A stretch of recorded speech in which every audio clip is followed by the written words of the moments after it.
चर्चा चलती रहती है कि ऐसा कैसे हो जाता है कि किसी चीज की प्लानिंग करी जाती है और वो बड़ी तेजी से उसमें चेंजेस आ जाते हैं। तो काफी लंबे समय से सोचते सोचते मुझे ये लगा ये हर बिजनेस का, हर किसी के अपने काम का एक सीक्रेट होता है, वो चीज वो नहीं डिस्कस करता। जैसे एक बिजनेसमैन है, वो कोई प्रोडक्ट को कितने में खरीदता है ये आपसे नहीं बताता, कितने में बेचना है सिर्फ इसकी चर्चा होती है, कितने में उसने खरीदा है इसकी चर्चा वो किसी से नहीं, क्योंकि ये उसके बिजनेस का अपना सीक्रेट है। तो अगर यहां पर जो मैं बात कर रहा हूं वो कुछ ऐसी चीजें हैं जो भाई मेरे काम की सीक्रेट है। तो लंबे समय से सोचते सोचते एक बात तो हुई कि चलो कोई बात नहीं है, बाकी जगहों पे नहीं, कम से कम एबीआर में इसकी एक बार, एबीआर के प्रोग्राम में एक बार चर्चा कर लेते हैं।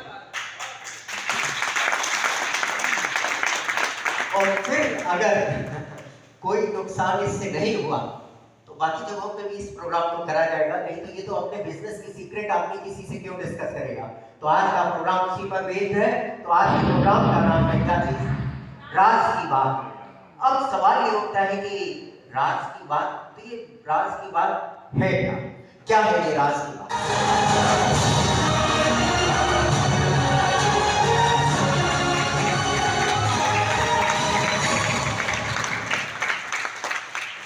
सबसे पहली चीज तो ये है जो उसकी थीम है ये कि लखनऊ में अब समय जो है वो किसका है?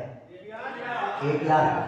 और ये बात मैं इसलिए नहीं कर रहा हूँ कि मतलब कि कहीं पर भी किसी भी प्रोग्राम में लोगों को मोटिवेट करने के लिए कोई बात कही जाती है तो मोटिवेशन के लिए सिर्फ ये बात नहीं कर रहा हूँ कि कुछ अच्छी अच्छी बात बोल करके आपको मोटिवेट करूं, बल्कि इन सारी बातों का सामने आपके एक प्रमाण भी प्रस्तुत होगा।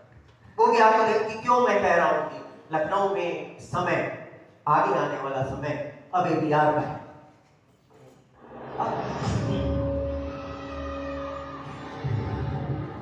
ये चीज तो पूरे प्रोग्राम के दरमियान बार बार आपको याद दिलाती रहेगी कि आज के प्रोग्राम का नाम क्या है, हम लोग किस मुद्दे पे चर्चा कर रहे हैं। तो ये वाली स्लाइड तो बार बार आपके सामने आती रहेगी, कोई दिक्कत तो नहीं? बार बार नाम देखने में कोई दिक्कत तो नहीं? कोई बात नहीं, चलिए। तो सबसे पहले लेकिन हम राज की बात पर आए उसके पहले क्या लगता नहीं है आपको कि कुछ लोगों को हम लोग बधाई देते? किसको? पहले सुन तो लीजिए। अब लाइफ में कुछ करने को बचा ही नहीं, कुछ बचा या हो गया सब कुछ? बचा है। तो अब अगला टारगेट क्या?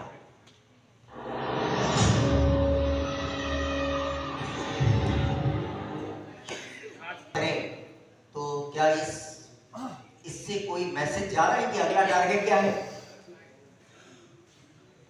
अगला टारगेट इससे देख करके ये लग रहा है एबीआर होम्स ये है और इसको कुछ ऐसा बना दिया जाए, यानी क्या क्या कर दिया जाए? अब हम लोग कुछ ऐसा करें कि अभी तक जैसे भी था कि लोग एबीआर की चर्चा करते थे, लोगों के पास तक नाम तो पहुंच गया, लेकिन एक बड़ी कंपनी ने गिनती एबीआर। अब हम उधर की ओर मूव करें कि कैसे गिनती जो है अब बड़ी कंपनीज में, कि एबीआर को भी उन कंपनीज के बगल में लाके खड़ा करें जो लखनऊ के अंदर कुछ ऐसी कंपनीज का समूह है जिनको बड़ी कंपनी कहा जाता है। लगता है ऐसा करना चाहिए या नहीं? लगता है। अब सवाल उठता है कि ठीक है ये बड़ी कंपनी बनेगी कैसे? यही तो राज की बात है कि कैसे बने, कैसे बने, बनाना है ये कमिटमेंट, और कैसे बनेगी यही राज की बात। लोग एबीआर को बड़ी कंपनी कहना शुरू करें उसके पहले क्या करना पड़ेगा? आप सबको एबीआर को बड़ी कंपनी कहना पड़ेगा। तो तैयार है इस चीज के लिए? तैयार है?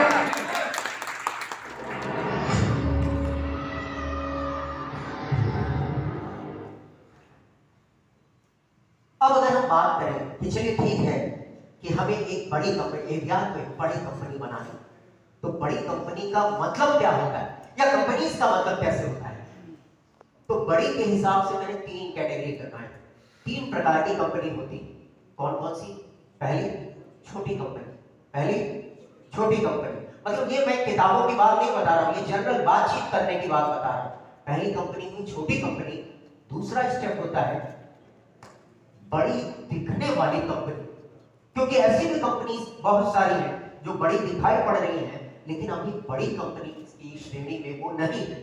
और तीसरी कंपनी होती है फिर बड़ी कंपनी। तीसरी कंपनी है बड़ी कंपनी, यानी पहली छोटी कंपनी, दूसरी बड़ी दिखने वाली कंपनी और तीसरी बड़ी कंपनी। ये तीन कैटेगरी हुई। 6 महीने पहले तक क्या होता था, हम छोटी से बड़ी कंपनी बनने के हर समय हमारा प्रयत्न होता था छोटी कंपनी से बड़ी कंपनी बन जाए, और इतने साल लग गए और बन क्यों नहीं पाए। 6 महीने पहले तक यही चल रहा कि 6-7 साल पहले से लेकर 6 महीने पहले तक कि हम छोटे से बड़े बन जाए, क्यों नहीं बन पा रहे थे? क्योंकि छोटी कंपनी के और बड़ी कंपनी के बीच में कौन सी कंपनी होती है? बड़ी दिखने वाली कंपनी। तो हम क्या कर रहे थे, हम ग्राउंड फ्लोर पर खड़े थे और सीधे 10वें फ्लोर पर जाने की कोशिश कर रहे थे। होना क्या चाहिए, ग्राउंड से पहले first, second, third, fourth, fifth, six, seventh, eight, ninth, तब 10 उस पे जाना चाहिए। तो यानी हमें सबसे पहला काम क्या करना है कि अगर हम छोटे से बड़े बनना है तो पहले हमें क्या करना पड़ेगा कि बड़ी कंपनी हम तब बनेंगे कि क्या करना पड़ेगा, हम छोटे से अगर बड़ा बनना है तो छोटे से अगला पायदान क्या है, बड़ी दिखने वाली कंपनी। और अगर हम ये कहेंगे बड़े कब बनेंगे तो कुछ टारगेट सेट किया जाता है। बड़ा बनने का मतलब ये नहीं कि दुनिया हमें क्या कहे, दुनिया कुछ भी कहे, लेकिन हम लोग अपना टारगेट सेट करें। हम खुद अपने आप को बड़ा कब मानेंगे, और हम खुद अपने आप को बड़ा तब मानेंगे, तब कहेंगे जबकि हम क्या क्या कर लें। हमारा होम साइट पर पहली चीज डामर रोड, नाली, बिजली, ये 3 चीज बना लें, ठीक है, हमारा होम से। दूसरा स्टेप, श्री घरौंदा में ready to position site launch कर दें। तीसरी चीज, श्री घरौंदा में डामर रोड, नाली और बिजली की व्यवस्था कर लें। और चौथी चीज, श्री घरौंदा में कम से कम, सभी लोगों का पोजीशन तो आगे होता रहेगा, लेकिन कम से कम 400 लोगों को पोजीशन दें। श्री घरौंदा 1 करोड़ के ऊपर बिजनेस रहे तब। ये कोई फार्मूला किताबों में लिखा नहीं, ये हमें आपको सेट करना है। क्या आपको लग रहा है कि अगर हम लोग इतनी चीजों को कर ले तो हमें अधिकार हो जाएगा हम अपने आप को बड़ा कहने का? भाई सबसे बड़ी दिक्कत क्या आपको आती है कि सर श्री घरौंदा में पोजीशन कब मिलेगा? अगर हम 400 लोगों को भी पोजीशन दे दें तो क्या अपने आप को संतुष्टि मिलेगी? हाँ, अब हम लोग सही राह पे 1 करोड़ से ऊपर की 3 महीने तक लगातार सेल कर लें, तब ये हो जाएगा, हमें सेटिस्फैक्शन मिलेगा। हम कह सकेंगे हाँ अब हम बड़ी कंपनी, श्री घरौंदा में डामर रोड, नाली, बिजली की व्यवस्था कर लें, तब हमें सेटिस्फैक्शन मिलेगा। हाँ अब हम बड़ी कंपनी की राह में हैं, श्री घरौंदा में रेडी टू पोजीशन साइट और हमारा रोड से डामर रोड है। वो इतनी बातों से क्लियर हो गया जाता है। तो बड़ा बनने के लिए ताकत चाहिए, राइट? बड़ा बनने के लिए क्या चाहिए होती है? ताकत चाहिए होती है। अब 2 तरीके की ताकत की जरूरत होती है, और ये मैं बड़ा बनने की किसी भी, चाहे कंपनी की बात हो, चाहे किसी पॉलिटिकल पार्टी की बात हो, चाहे किसी ऑर्गेनाइजेशन की बात हो, चाहे स्कूल की बात हो, किसी भी चीज की बात हो, बड़ा बनने के लिए ताकत चाहिए। और 2 तरीके की ताकत बड़ा बनने के लिए चाहिए होती है। एक को हम कहते हैं एक्सट्रिंसिक ताकत और दूसरे को हम कहते हैं इंट्रिंसिक ताकत। अब ये क्या चीज है, अब मैं इसके बारे में डिस्कस करता हूं। क्या चीज है? 2 चीजें, 2 तरीके की ताकतें। एक है एक्सट्रिंसिक ताकत और दूसरा है इंट्रिंसिक ताकत, जिसको हम जनरल लैंग्वेज में कह सकते हैं एक्सट्रिंसिक यानी बाहरी ताकत, एक्सटर्नल ताकत चाहिए होती है, और दूसरी इंट्रिंसिक यानी इंटरनल ताकत चाहिए होती है, अंदरूनी ताकत चाहिए होती है। ये 2 तरीके की ताकत चाहिए होती है। अब हम बात करें एक्सट्रिंसिक ताकत क्या है, बाहरी ताकत क्या होती है जो हमें चाहिए बड़ा बनने के लिए, किसी भी संस्था, ऑर्गेनाइजेशन को बड़ा बनाने के लिए। टीम मैनेजमेंट, ये एक्सट्रिंसिक ताकत है। लैंड मैनेजमेंट यानी लैंड की परचेजिंग और डेवलपमेंट। तीसरी चीज है मनी मैनेजमेंट, यानी जो सेल हो रही है वो पैसा किस तरीके से, कहां और कैसे लगाया जाए। और चौथी थी ऑफिस मैनेजमेंट, और उसके बाद एक चीज और आप कह सकते हैं साइट विजिट मैनेजमेंट। इतनी चीजें चाहिए जिसको हम एक्सटर्नल ताकत कहते हैं, बाहरी ताकत कहते हैं। कि जो बाहरी ताकत हमें क्या चाहिए, हमारे पास एक टीम होनी चाहिए जिसमें एक अच्छा बॉन्डिंग होनी चाहिए आपस में लोगों की। हमारे पास लैंड मैनेजमेंट का एक बढ़िया सिस्टम होना चाहिए कि हम लैंड कैसे मैनेज करी जाती, कैसे परचेज करी जाती है और कैसे डेवलप करी जाती है, ये दोनों चीजों पे अच्छी एक्सपर्टीज होनी चाहिए। तीसरा, मनी को कैसे मैनेज करते हैं, सेल जो होती है मनी को कैसे कैसे किस तरीके से लैंड परचेजिंग, डेवलपमेंट या टीम के ऊपर लगाया जाता है। चौथी चीज, ऑफिस को कैसे मैनेज करा जाता है। और पांचवी चीज, साइट कैसे मैनेज करी जाती है, साइट विजिट कैसे मैनेज करी जाती है। तो हो जाता है। अब एक ये कुछ इसको देख करके कोई चीज आपको लग रहा है कि ये किस पिक्चर का सीन और क्या कहा जा रहा है, क्या क्या कहा जा रहा है। आज मेरे पास बिल्डिंग है, प्रॉपर्टी है, बैंक बैलेंस है, बंगला है, गाड़ी, क्या है तुम्हारे पास, यही तो अब हम बात करें अगर किसी भी, चाहे लैंड मैनेजमेंट की बात करें या किसी चीज की, तो ये चीज अभी तो लागू होती है ना कि क्या है तुम्हारे पास। किस बिना पे आप कहिएगा कि हम एक बड़ी कंपनी है या हम एक बड़ी कंपनी बनने की ओर आगे बढ़ रहे हैं, क्या करें। तो हम इसकी चर्चा करें। एक छोटी सी बात और एक्सटेंसिव वर्क की बता दें, वो तो मेन चीजें थी कि team management, land management, money management, office और साइट विजिट मैनेजमेंट। लेकिन किसी भी बिजनेस प्रमोशन के लिए सिर्फ उतना ही सब काफी नहीं है। टीम चाहिए, सिस्टम चाहिए, प्रॉपर ट्रेनिंग और मीटिंग चाहिए, सेमिनार चाहिए, वर्कशॉप चाहिए, स्टाफ चाहिए और वो भी काबिल स्टाफ चाहिए, एक अच्छी डेवलप्ड साइट चाहिए, सॉफ्टवेयर चाहिए, वेबसाइट चाहिए, प्रिंट मटेरियल जो आपके हैं, ब्रोशर है, पैम्फलेट है, वो एक अच्छी क्वालिटी के अच्छे कंटेंट्स के साथ होना चाहिए, सोशल मीडिया प्रेजेंस होनी चाहिए, रिवार्ड और बोनांजा होना चाहिए, एक अच्छा सा ऑफिस होना चाहिए। इतनी चीजें एक्सट्रिंसिक में आती हैं। लेकिन आज की चर्चा का विषय एक्सट्रिंसिक नहीं है। आज की चर्चा का विषय क्या चीज है, इंट्रिंसिक। क्योंकि हो सकता है एक्सट्रिंसिक जो एक्सटर्नल बातें कही गई उनमें से बहुत सारी चीजें हो सकता है आपको लगे हाँ ये सब तो पता है हमें कि ये सारी चीजें चाहिए होती। मैं बात कर रहा हूं अब एक इंट्रिंसिक बात भी लग जाती है, तब क्या होता है, तब हमारा रिजल्ट तकरीबन 7 गुना ज्यादा आता है। इसलिए ये इंट्रिंसिक बहुत महत्वपूर्ण है। कहने का मतलब अगर सिर्फ हम इसी पर बात करेंगे, इसी पर वर्क करेंगे, तो मान लीजिए सेल 15 लाख होती है, अगर इन दोनों चीजों पे वर्क करेंगे तो सेल वही 15 लाख की सेल उतनी ही मेहनत से 1 करोड़ हो जाएगा। तो इसलिए ये जो है इंट्रिंसिक जो है क्या हुआ, तो इंट्रिंसिक जो है इसलिए एक्सट्रिंसिक के साथ साथ बहुत इंपॉर्टेंट हो जाती है, क्योंकि इससे सेल जो है 7 गुना ज्यादा हो जाती है। अब अगर हम इसी की चर्चा करें, मैंने बताया कि आज का क्या चीज होता है, इंट्रिंसिक एक परिस्थिति आए कैसी भी, आप हमेशा क्या करिए, मुस्कुराते रहिए और आपकी संगत में आपके समय को, विपरीत परिस्थिति को बदलने टाइम नहीं लगेगा। क्योंकि जब आप मुस्कुराते रहेंगे तो थोड़े ही समय में पूरी कायनात आपके साथ मुस्कुराने लग जाएगी, पूरी कायनात। 2 पार्ट में इस तरीके से हमारा पूरा शरीर बटा हुआ है, 2 पार्ट, हेड और बॉडी। एक ये पार्ट है और एक ये पार्ट है। इसको मैं अगर आपसे पूछूं कि दोनों में इंपॉर्टेंट क्या है, ये तो अलग बात है। मैं एक छोटा सा आपको किस्सा सुना रहा हूं और उस किस्से में मैं तो कंफ्यूज हूं, आप भी थोड़ा सा ध्यान दे करके ये बताने की या सलाह देने की कोशिश करिएगा कि सही चीज क्या है।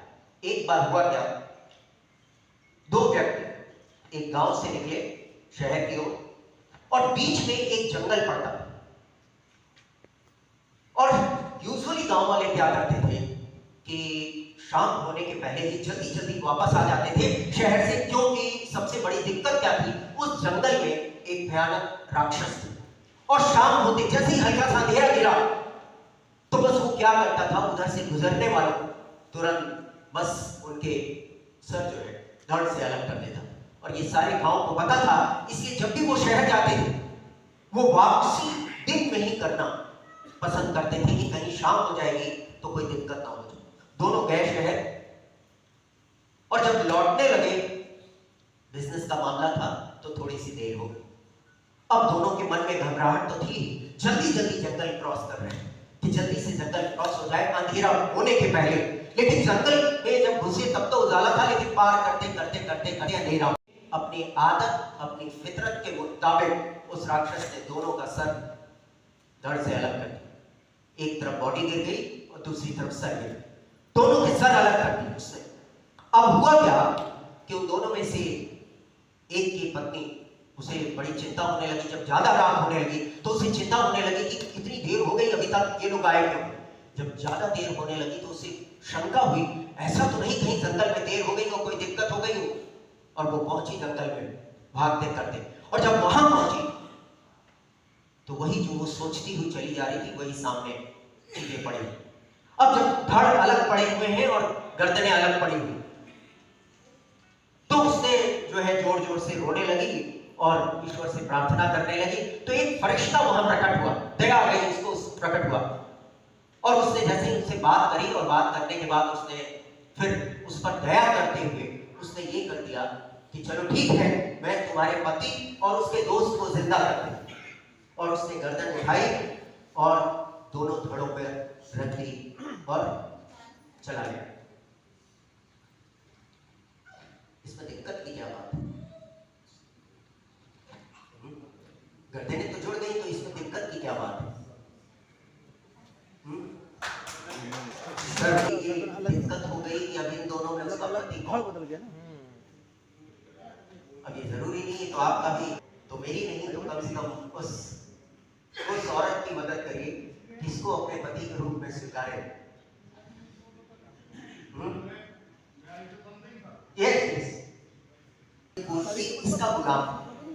इसका गुलाम। अगर हम लोग अंदर जाके अपने को ढूंढे कि हम कौन हैं, तो ये हाथ नहीं, बचपन में आपको याद होगा हम लोग एक खेल खेला करते थे, मुझे छुओ, तो कोई आता, अरे ये तो मेरा हाथ है मुझे छुओ, ये तो मेरा पैर है मुझे छुओ, ये तो मेरी पीठ है मुझे छुओ, ये तो मेरा माथा है मुझे छुओ। और ये समझ नहीं आता था कि उस समय लगता था ये एक खेल है, लेकिन ये खेल नहीं था, ये जीवन की एक बहुत बड़ी फिलॉसफी थी कि फिर हम लोग कौन, ये हाथ नहीं है, ये पैर नहीं है, ये जो भी मतलब ऊपर से जो चीजें दिख रही वो हम नहीं, तो हम कौन? हम कहीं एक ऐसी चीज है जो दिखाई नहीं पड़ती। हमारा सिर्फ महज 10% हिस्सा दिखाई पड़ता है, जो ऊपर से नजर आ रहा है ये हमारा 10% हिस्सा है। 90% हम लोग ऐसी चीज है, अदृश्य चीज है जो दिखाई नहीं पड़ती। और वो अदृश्य चीज कहां पर है? इसके अंदर कहीं विद्यमान, इसके अंदर। तो जिस जगह पे ये सर, वही आदमी की असली पहचान, वही पहचान कि जिस चीज का ये सर। तो अब अगर हम बात करें हेड एंड बॉडी की, तो हेड एंड बॉडी में मतलब ये जो हेड का पार्ट है, इसी में अंदर कहीं अगर हम लोगों को ढूंढे अपने आप को कि हम कौन है, कहां रहते हैं, तो हम लोग कहीं इसी के अंदर रहते हैं। अब इसके अंदर कहां है ये तो कोई भी दुनिया में नहीं जानता, क्योंकि वो अदृश्य चीज है। ब्रेन को काट काट करके साइंटिस्ट और लोगों ने देख डाला, लेकिन अभी तक ये नहीं समझ में आया कि ये कौन सी चीज है जो कि अदृश्य है, लेकिन इतने बड़ी सिस्टम को, पूरे सिस्टम को चला रही अदृश्य चीज। पूरे ब्रेन के टुकड़े करके देख डाले, लेकिन कुछ नजर नहीं आया, कुछ दिखाई नहीं पड़ा। ये है हमारी असली पहचान। छोटी सी बात मैं अब इसके बारे में करूं, मानव के मस्तिष्क के बारे में। ये जो अंदरूनी चीज है, ये ऊपर का हिस्सा हमें दिख रहा है, इसके अंदर का जो करंट है उसको हम माइंड कहते हैं। अंदर जो करंट है उसी को हम माइंड कहते हैं। आदमी की मृत्यु हो जाने के बाद भी मस्तिष्क तो ये दिखाई पड़ता, ये हिस्सा तो दिख रहा है, लेकिन अंदर का वो करंट गायब हो गया। और वही करंट जो था वही हम थे, वही हम लोग थे, जो वो करंट गायब हो गया। इस चीज के साथ सबसे बड़ा फैक्ट जो ह्यूमन माइंड के साथ है वो ये है कि ये तो 10% हिस्सा तो लिखा हुआ है कि इतना मैक्सिमम आदमी यूज करता है, लेकिन दुनिया में 99% लोग अपने माइंड का महज 1 से 3% हिस्सा इस्तेमाल करते हैं। 1 to 3% ओनली।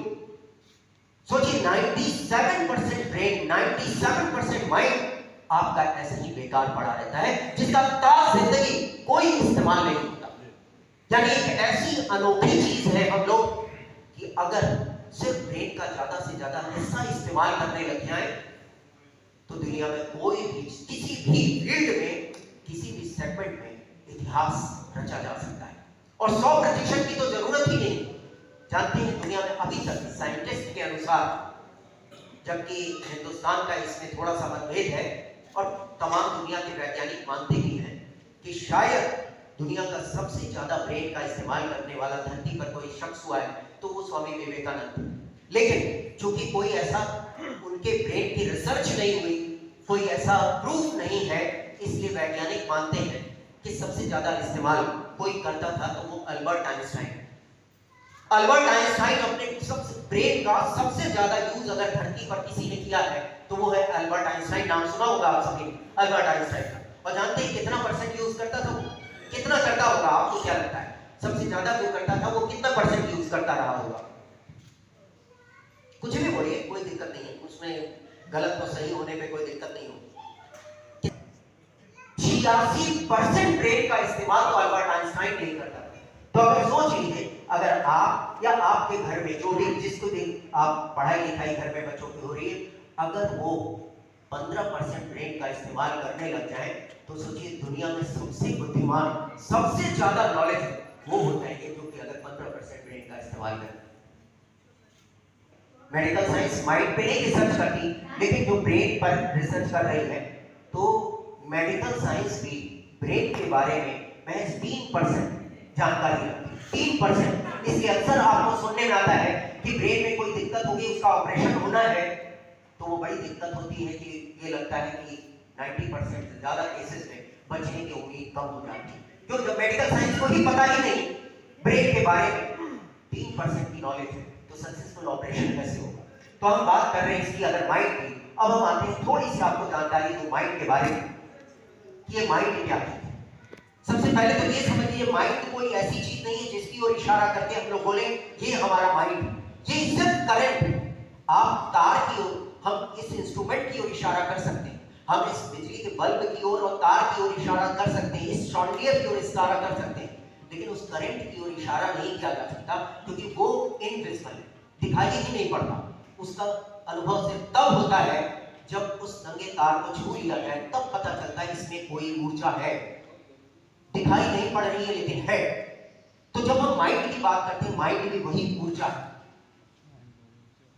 पहले माइंड को हम कहते हैं कॉन्शियस माइंड, दूसरे माइंड को कहते हैं सब कॉन्शियस माइंड, और तीसरे माइंड को कहते हैं super conscious mind. Conscious mind वो माइंड होता है, जैसे अगर आप यहाँ पर बैठ करके आपको ये लग रहा है कि ये एक जो है ट्रेनिंग प्रोग्राम है, वर्कशॉप है, तो यहाँ हमें कैसे बैठना चाहिए, किस तरीके से बिहेव करना चाहिए, ये सब हमें कॉन्शियस माइंड बताता है। कॉन्शियस माइंड बताता है।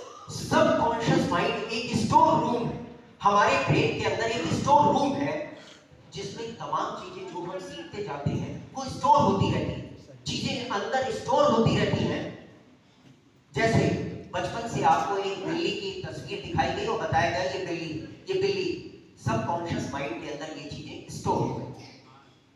जब आप बड़े हुए, आपको बिल्ली दिखाई गई और ये बोला गया देखो ये सांप है, तो कॉन्शियस माइंड क्या करता है, उसकी तस्वीर और सांप शब्द जो सुना उसने ले जाके स्टोर में जाता है, वहां मिलान करता है तो पता चलता है नहीं ये तो बिल्ली की तस्वीर है, तो बाहर निकल करके मना कर देता ना ना ना ना ये सांप नहीं बिल्ली। हम लोग वर्क करते हैं अपने किसके अकॉर्डिंगली, सब कॉन्शियस माइंड में जो चीजें रख दी जाए हम लोग उसी के अनुसार काम करते हैं, उसी के अनुसार काम करते हैं। अगर आपको बचपन से ये सिखा दिया जाए कि देखो तुम आम आदमी हो, दूसरों से अपनी तुलना मत करो, और घर में इस बात को 2-4-5 साल के अंदर 2-4-100 बार दोहराया जाए, तो आप जिंदगी कभी बड़े आदमी नहीं बन पाएंगे, कभी नहीं। क्यों? क्योंकि सब कॉन्शियस माइंड में अगर चीज बैठ गई, मैं तो आम आदमी, खास आदमी अलग होते हैं, तो आप कितनी भी सर पटक डालिए, लेकिन कभी आप उस आम आदमी के उस पर्सनैलिटी से बाहर नहीं निकल पाएंगे। क्योंकि अगर किसी चीज को सब कॉन्शियस माइंड में बैठा दिया जाए तो बस आदमी उसी का गुलाम और उसी के अकॉर्डिंगली काम करता है। क्यों जरूरत पड़ती है इस टाइप के सेमिनार की, मोटिवेशनल प्रोग्राम की, जो बचपन से ये बात सब कॉन्शियस में बैठा दिया गया कि मैं तो आम आदमी हूं, उसी को बाहर निकालने के लिए सेमिनार में बार बार चिल्ला के बताया जाता है कि आप कर सकते हो, आपके अंदर क्षमता है। जब बार बार इसी बात को आप 500 या 1000 बार 1 साल तक 1.5 साल तक सुनते रहे कि मैं बहुत बड़ा, मैं बन सकता हूं, मैं ये काम कर सकता हूं, बार बार कहते कहते अगर सबकॉन्शियस माइंड में बैठा दिया जाए तो धीरे धीरे आप देखेंगे आपके पूरे लाइफ में एक बड़ा परिवर्तन आना शुरू हो जाए, एक बड़ा परिवर्तन, एक बड़ा चेंज आना शुरू हो जाता है। हम जिसको सबकॉन्शियस माइंड को अचेतन, अवचेतन मस्तिष्क भी कहते हैं, सबकॉन्शियस माइंड। तो यदि आप अपने अवचेतन मस्तिष्क की शक्तियों का इस्तेमाल करना सीख जाएं, अगर अवचेतन मन की शक्तियों का इस्तेमाल करना सीख जाएं, तो आपके जीवन में ऐसी ऐसी घटनाएं घटित होंगी कि आप उस पर खुद यकीन नहीं कर पाएंगे, आपको समझ ही नहीं आएगा कि ये कैसे हो गया। और कई बार अनजाने में आपके साथ ऐसा होता भी, कभी क्या आपको ये नहीं लगा, ये जो स्टोर रूम है इसके अंदर इतनी चीजें फीडेड, इतनी चीज फीड है कि कभी कभार कहीं आप पहुंचे और आपने उस जगह को ध्यान से देखा और आपको लगा, जैसे लग रहा है मैं इस जगह पे पहले भी आ चुका हूं, या मैंने ये चीज पहले भी देखी हुई है, और आपको अपने जानने में याद नहीं कि कभी आप उस जगह आए। लेकिन अगर थोड़ा सा आप और उस पर ध्यान लगाएं तो थोड़ी देर में आपको समझ में आएगा कि हाँ, इस गली के आगे दाहिने मुड़ने पे एक मकान है जिसका दरवाजा हरे कलर का है, और जाके देख लीजिए वही निकलेगा, वही निकलेगा। आप कभी उस जगह नहीं गए, लेकिन ये अवचेतन मस्तिष्क जो है, ये सपने में भी आपको दुनिया की में कहीं कोई चीज है, वो सारी चीजों को आपको सपने में भी दिखाता रहता है। तो कई बार आपने सपने में वो जगह देखी हो और अवचेतन मस्तिष्क में वो जगह बैठ गई अंदर, और आप कभी उस जगह गए और आपको याद है कि अपने जीवन में मैं इस शहर तो आए नहीं, लेकिन लग रहा है जैसे सब चीज देखी देखी सी चीज लग रही है। थोड़ा सा उस पर ध्यान लगाइए, आगे बढ़िए, देखिए जो आप सोच रहे हैं कि आगे दाहिने जाकर के एक मकान होगा, तीसरा मकान उसका दरवाजा हरे रंग का होगा, वही निकलेगा, वही निकलेगा। ये है अवचेतन मस्तिष्क, ये है अवचेतन मस्तिष्क। अब इस संबंध में आपको ये लगे कि अच्छा, इसका इस्तेमाल करके क्या वास्तव में कुछ अनोखा किया जा सकता है, तो मैं सिर्फ बात करने के लिए नहीं आपसे बोल रहा हूं। अब मैं जो आपसे शेयर करने जा रहा हूं मेरा अपना एक्सपेरिमेंट और एक्सपीरियंस, इस संबंध में खुद का जो मेरा एक्सपीरियंस है मैं वो शेयर करने जा रहा हूं कि क्या वास्तव में सिर्फ ये किताबों की बात है कि चेतन और अवचेतन मस्तिष्क, या फिर अगर इसको अप्लाई किया जाए तो कुछ रिजल्ट भी आता है। तो क्या एक्सपेरिमेंट या जो मेरा एक्सपीरियंस है वो मैं शेयर करूं? अरे तो इसलिए होगा, सेलेस्टियल एजुकेशन ब्यूरो नाम से एक इंस्टीट्यूट शुरू हुआ जहां पर्सनालिटी डेवलपमेंट, इंग्लिश से संबंधित चीजें या फिर कॉम्पिटिशन की प्रिपरेशन के लिए लोगों को ट्रेनिंग या कोचिंग दिया करता था। Celestial education bureau 1999। और शुरू में तो बड़ी दिक्कत हुई, 12-13 महीने तक तो लोगों को समझाते, मतलब इंस्टीट्यूट बंद होने की नौबत आ गई और लोगों ने समझाया सर ये छोटा सा शहर है, यहाँ अगर करिएगा तो सब चीज पढ़ाइए। तब हमने कहा नहीं, एक बचपन से आदत थी कि लोगों के हिसाब से नहीं चलना, जो मुझे सही लग रहा है वो करना है, लोग उसे फॉलो करें। और इस जिद के चलते एक समय ऐसा आया 6-7 महीने के बाद कि मैंने जब अपने मकान मालिक से कहा कि भाई अब मेरा बन नहीं पा रहा है, लोग आ ही नहीं रहे, 7 महीने हो गए, तो उन्होंने कहा कि अच्छा मतलब आगे क्या आपको लग रहा है? हमने कहा नहीं, 1 साल बीतते बीतते तो लोग आ ही जाए, बस लोगों को एक बार समझ में आना चाहिए, लोग एक बार मेरी बात तो सुने, और जैसे ही आने लगेंगे तो भीड़ रुकेगी नहीं। तो उन्होंने कहा अच्छा ठीक है, 6 महीने बाद आपका इंस्टीट्यूट चल जाएगा, तब किराया दे दीजिएगा, अभी चलने। हमने कहा नहीं, किराया नहीं, एक शर्त में बस कर सकता हूँ, किराया आप 6 महीने के लिए आधा कर दो।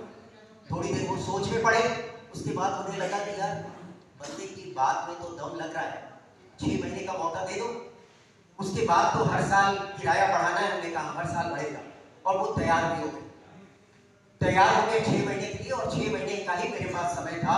और उसके बाद 6 महीने बीतती बीतती, मतलब मैं आपको बताऊं, मैंने लोगों को यही कहा कि असफलता के 12 माह और सफलता का 13वां महीना, 13वें महीने जब लोगों की समझ में आने लगी बात, क्योंकि लोगों को समझने में टाइम लगता है ना, क्योंकि कुछ अलग बात करिए तो जल्दी समझ में नहीं आती, और इतना पॉपुलर हुआ कि पूरे हर कोई महीना ऐसा नहीं। ये फोटो आप पहचान रहे हैं क्या?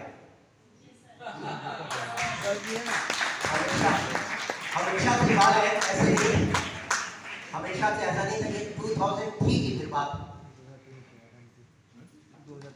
तो उसके उसके बाद हालत ये हो गया कि इतने सारे मतलब पूरी मीडिया आकर के घेरे रहती थी कि सर इस हफ्ते क्या प्रोग्राम होता है, इस महीने आप क्या अनोखा करने वाले, इस महीने क्या कर रहे हैं। कभी सेलेस्टियल कंसल्टिंग दिखाएगी विकास की राह, पूरे शहर को लग गया मैं बताने की कैसे पढ़ाया जाता है, कैसे सिखाया जाता है। जब ये मैंने मिर्जापुर की मैं बात कर रहा हूँ, छोटा सा जिला है, अंग्रेजी में उस समय 2003 में मैंने अंताक्षरी रखी, 2003 की बात बता रहा। इतनी बड़ी कवरेज मिली दैनिक जागरण, हिंदुस्तान और अमर उजाला में कि शहर में ये चर्चा का विषय बन गया कि जिस शहर के अंदर लोग सीधी तरीके से हिंदी सही से नहीं बोल पाते, उस जगह पे 40-50 लोगों ने मिल करके इंग्लिश में हजारों लोग, सैकड़ों लोगों के सामने इंग्लिश में अंताक्षरी खेली। और जो है उसके बाद सिर्फ वही नहीं कि पढ़ाने की चीज करना, कभी तो इस टॉपिक पर सेमिनार, कभी काव्य गोष्ठी, कभी सम्मेलन, इस तरीके के तमाम प्रोग्राम्स, बस ऐसे ही कार्यशाला लगाना, वर्कशॉप लगाना, पूरे इतनी ढेर सारी कटिंग से हमेशा बस भर जाता था न्यूज़पेपर। कोई महीना ऐसा नहीं जाता था कि मीडिया ये पता लगाने की कोशिश ना करे कि दीपक कपूर इस महीने क्या करने वाले। ये उसके बाद, और ये लंबे समय तक जारी है। इंस्टीट्यूट जब मैंने मतलब छोड़ा, खुद छोड़ा और दे दिया, जो हमारे मकान मालिक थे उनके बेटे तब तक ठीक ठाक साथ में रहते कहते हमने कहा तुम लोग चलाओ, अब मैं इंस्टीट्यूट नहीं, अब मैं घूम घूम करके बाहर भी जा करके क्लासेस दूंगा। ये दैनिक जागरण की कटिंग है। 3-3 हजार स्टूडेंट सामने बैठे, मेरठ में, बरेली में, इलाहाबाद में, लखनऊ में 3-3 हजार स्टूडेंट्स की इस तरीके से जो है सेशन दैनिक जागरण वाले बुला करके कराने लगे और मैं घूम घूम कर, यहाँ तक कि ये दैनिक जागरण की ही एडवर्टीजमेंट थी। जब मैं इलाहाबाद गया और एक सेशन करने, तो वहां आप देखिए A Satyanarayana VC Allahabad university, Allahabad university एक बहुत बड़ी यूनिवर्सिटी, मतलब बड़ी मतलब कि जैसे बीएचयू हुई आपके यहाँ की, इलाहाबाद हुई, अलीगढ़ हुई, ये सब यूनिवर्सिटी का बहुत बड़ा नाम है दुनिया में। लखनऊ यूनिवर्सिटी उसके आगे कहीं नहीं ठहरती। इलाहाबाद यूनिवर्सिटी के वाइस चांसलर दैनिक जागरण ने उनका नाम भी नीचे रखा और सबसे ऊपर नाम बकायदा अगले दिन न्यूज़पेपर में आया कि आज इनका व्याख्यान, इनको सुनने के लिए आओ। तमाम स्कूल से बसेस भर भर के स्टूडेंट्स आए थे और सभी इसमें बड़े बड़े सब ये प्रोफेसर, ईसीसी अगर आप इलाहाबाद में जानते हो तो बहुत बड़ा कॉलेज है, वहाँ के प्रोफेसर, यूबी टेक के कंप्यूटर काउंसलिंग के डायरेक्टर, ये सारे लोगों का नाम नीचे रखे और जो है मीडिया ने टॉप पे नाम रखा। और ये शायद स्लोगन आप पहचानते भी होंगे, क्योंकि 2-4 साल पहले बहुत सारे मीटिंग्स में ये कराता भी मैं रहता था कि yes I can, I will and I must. जो चीज लोगों को, स्टूडेंट्स को कराता था, वही न्यूज़पेपर की हेडलाइन बन जाती, वही हेडलाइन बन जाती। ये होता था। ये सारे केस सब स्टूडेंट्स जो है तमाम लोगों के, ये मीडिया की ही वही दैनिक जागरण की फोटो कि जो है दीप प्रज्वलन करके शुरुआत करते हुए। और इतने ही 2001 में एक मौका मिला मुझे, 39वीं वाहिनी पीएसी मिर्जापुर, उसने एक कॉम्पिटिशन कराया कंप्यूटर अवेयरनेस के ऊपर।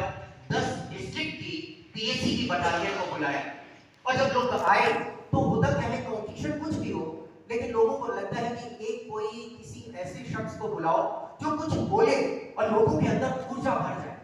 और सोचिए पुलिस की यूनिफॉर्म में पीएसी वाले सब बैठे हो, तो लोगों ने हाथ खड़े कर दिए, उनके सामने कौन बोलेगा। तो लोगों ने सलाह दिया पीएसी को कि एक ही शख्स है बोल सकता है, आप बुलाइए। और उन्होंने बुलाया 2001 में, और समझ लीजिए कि इसी तरीके से प्रोग्राम चल रहा था। करीब 500-600 पीएसी की बटालियन के लोग सामने बैठे थे, तमाम डिस्ट्रिक्ट के थे, इलाहाबाद से थे, लखनऊ से थे, कानपुर से थे, जो है बनारस से थे, लोग बैठे थे। और मैं मेरी स्पीच महज 35 से 40 मिनट की थी और 40 मिनट भी डीआईजी इलाहाबाद के डीआईजी बैठे हुए थे, उनसे 40 मिनट पूरा बर्दाश्त नहीं हुआ। 35वें मिनट पे उठ करके स्टेज पर चले आए और आ करके माइक मेरे हाथ से ले लिया, एक हाथ जो है से मुझे पहले हाथ मिलाया और फिर हाथ मेरे कंधे पे रखा। और फिर वहाँ पुलिस कमांडेंट सामने बैठे थे, पीयूष मोडिया, शायद आपने सुना हो, अभी इस समय एसपी भी यहाँ रह चुके, वो उस समय पीएसी कमांडेंट थे और उनको हिदायत दी कि ऐसा है कि whenever any program of police department is conducted, Mr. Kapoor must be invited in that program. कि नोट करिए कि हर प्रोग्राम में मुझे पुलिस डिपार्टमेंट के हर प्रोग्राम में मिस्टर दीपक कपूर चाहिए। और उन्होंने पीठ पे मेरे हाथ रख के बोला कि Kapoor, you have done a wonderful job.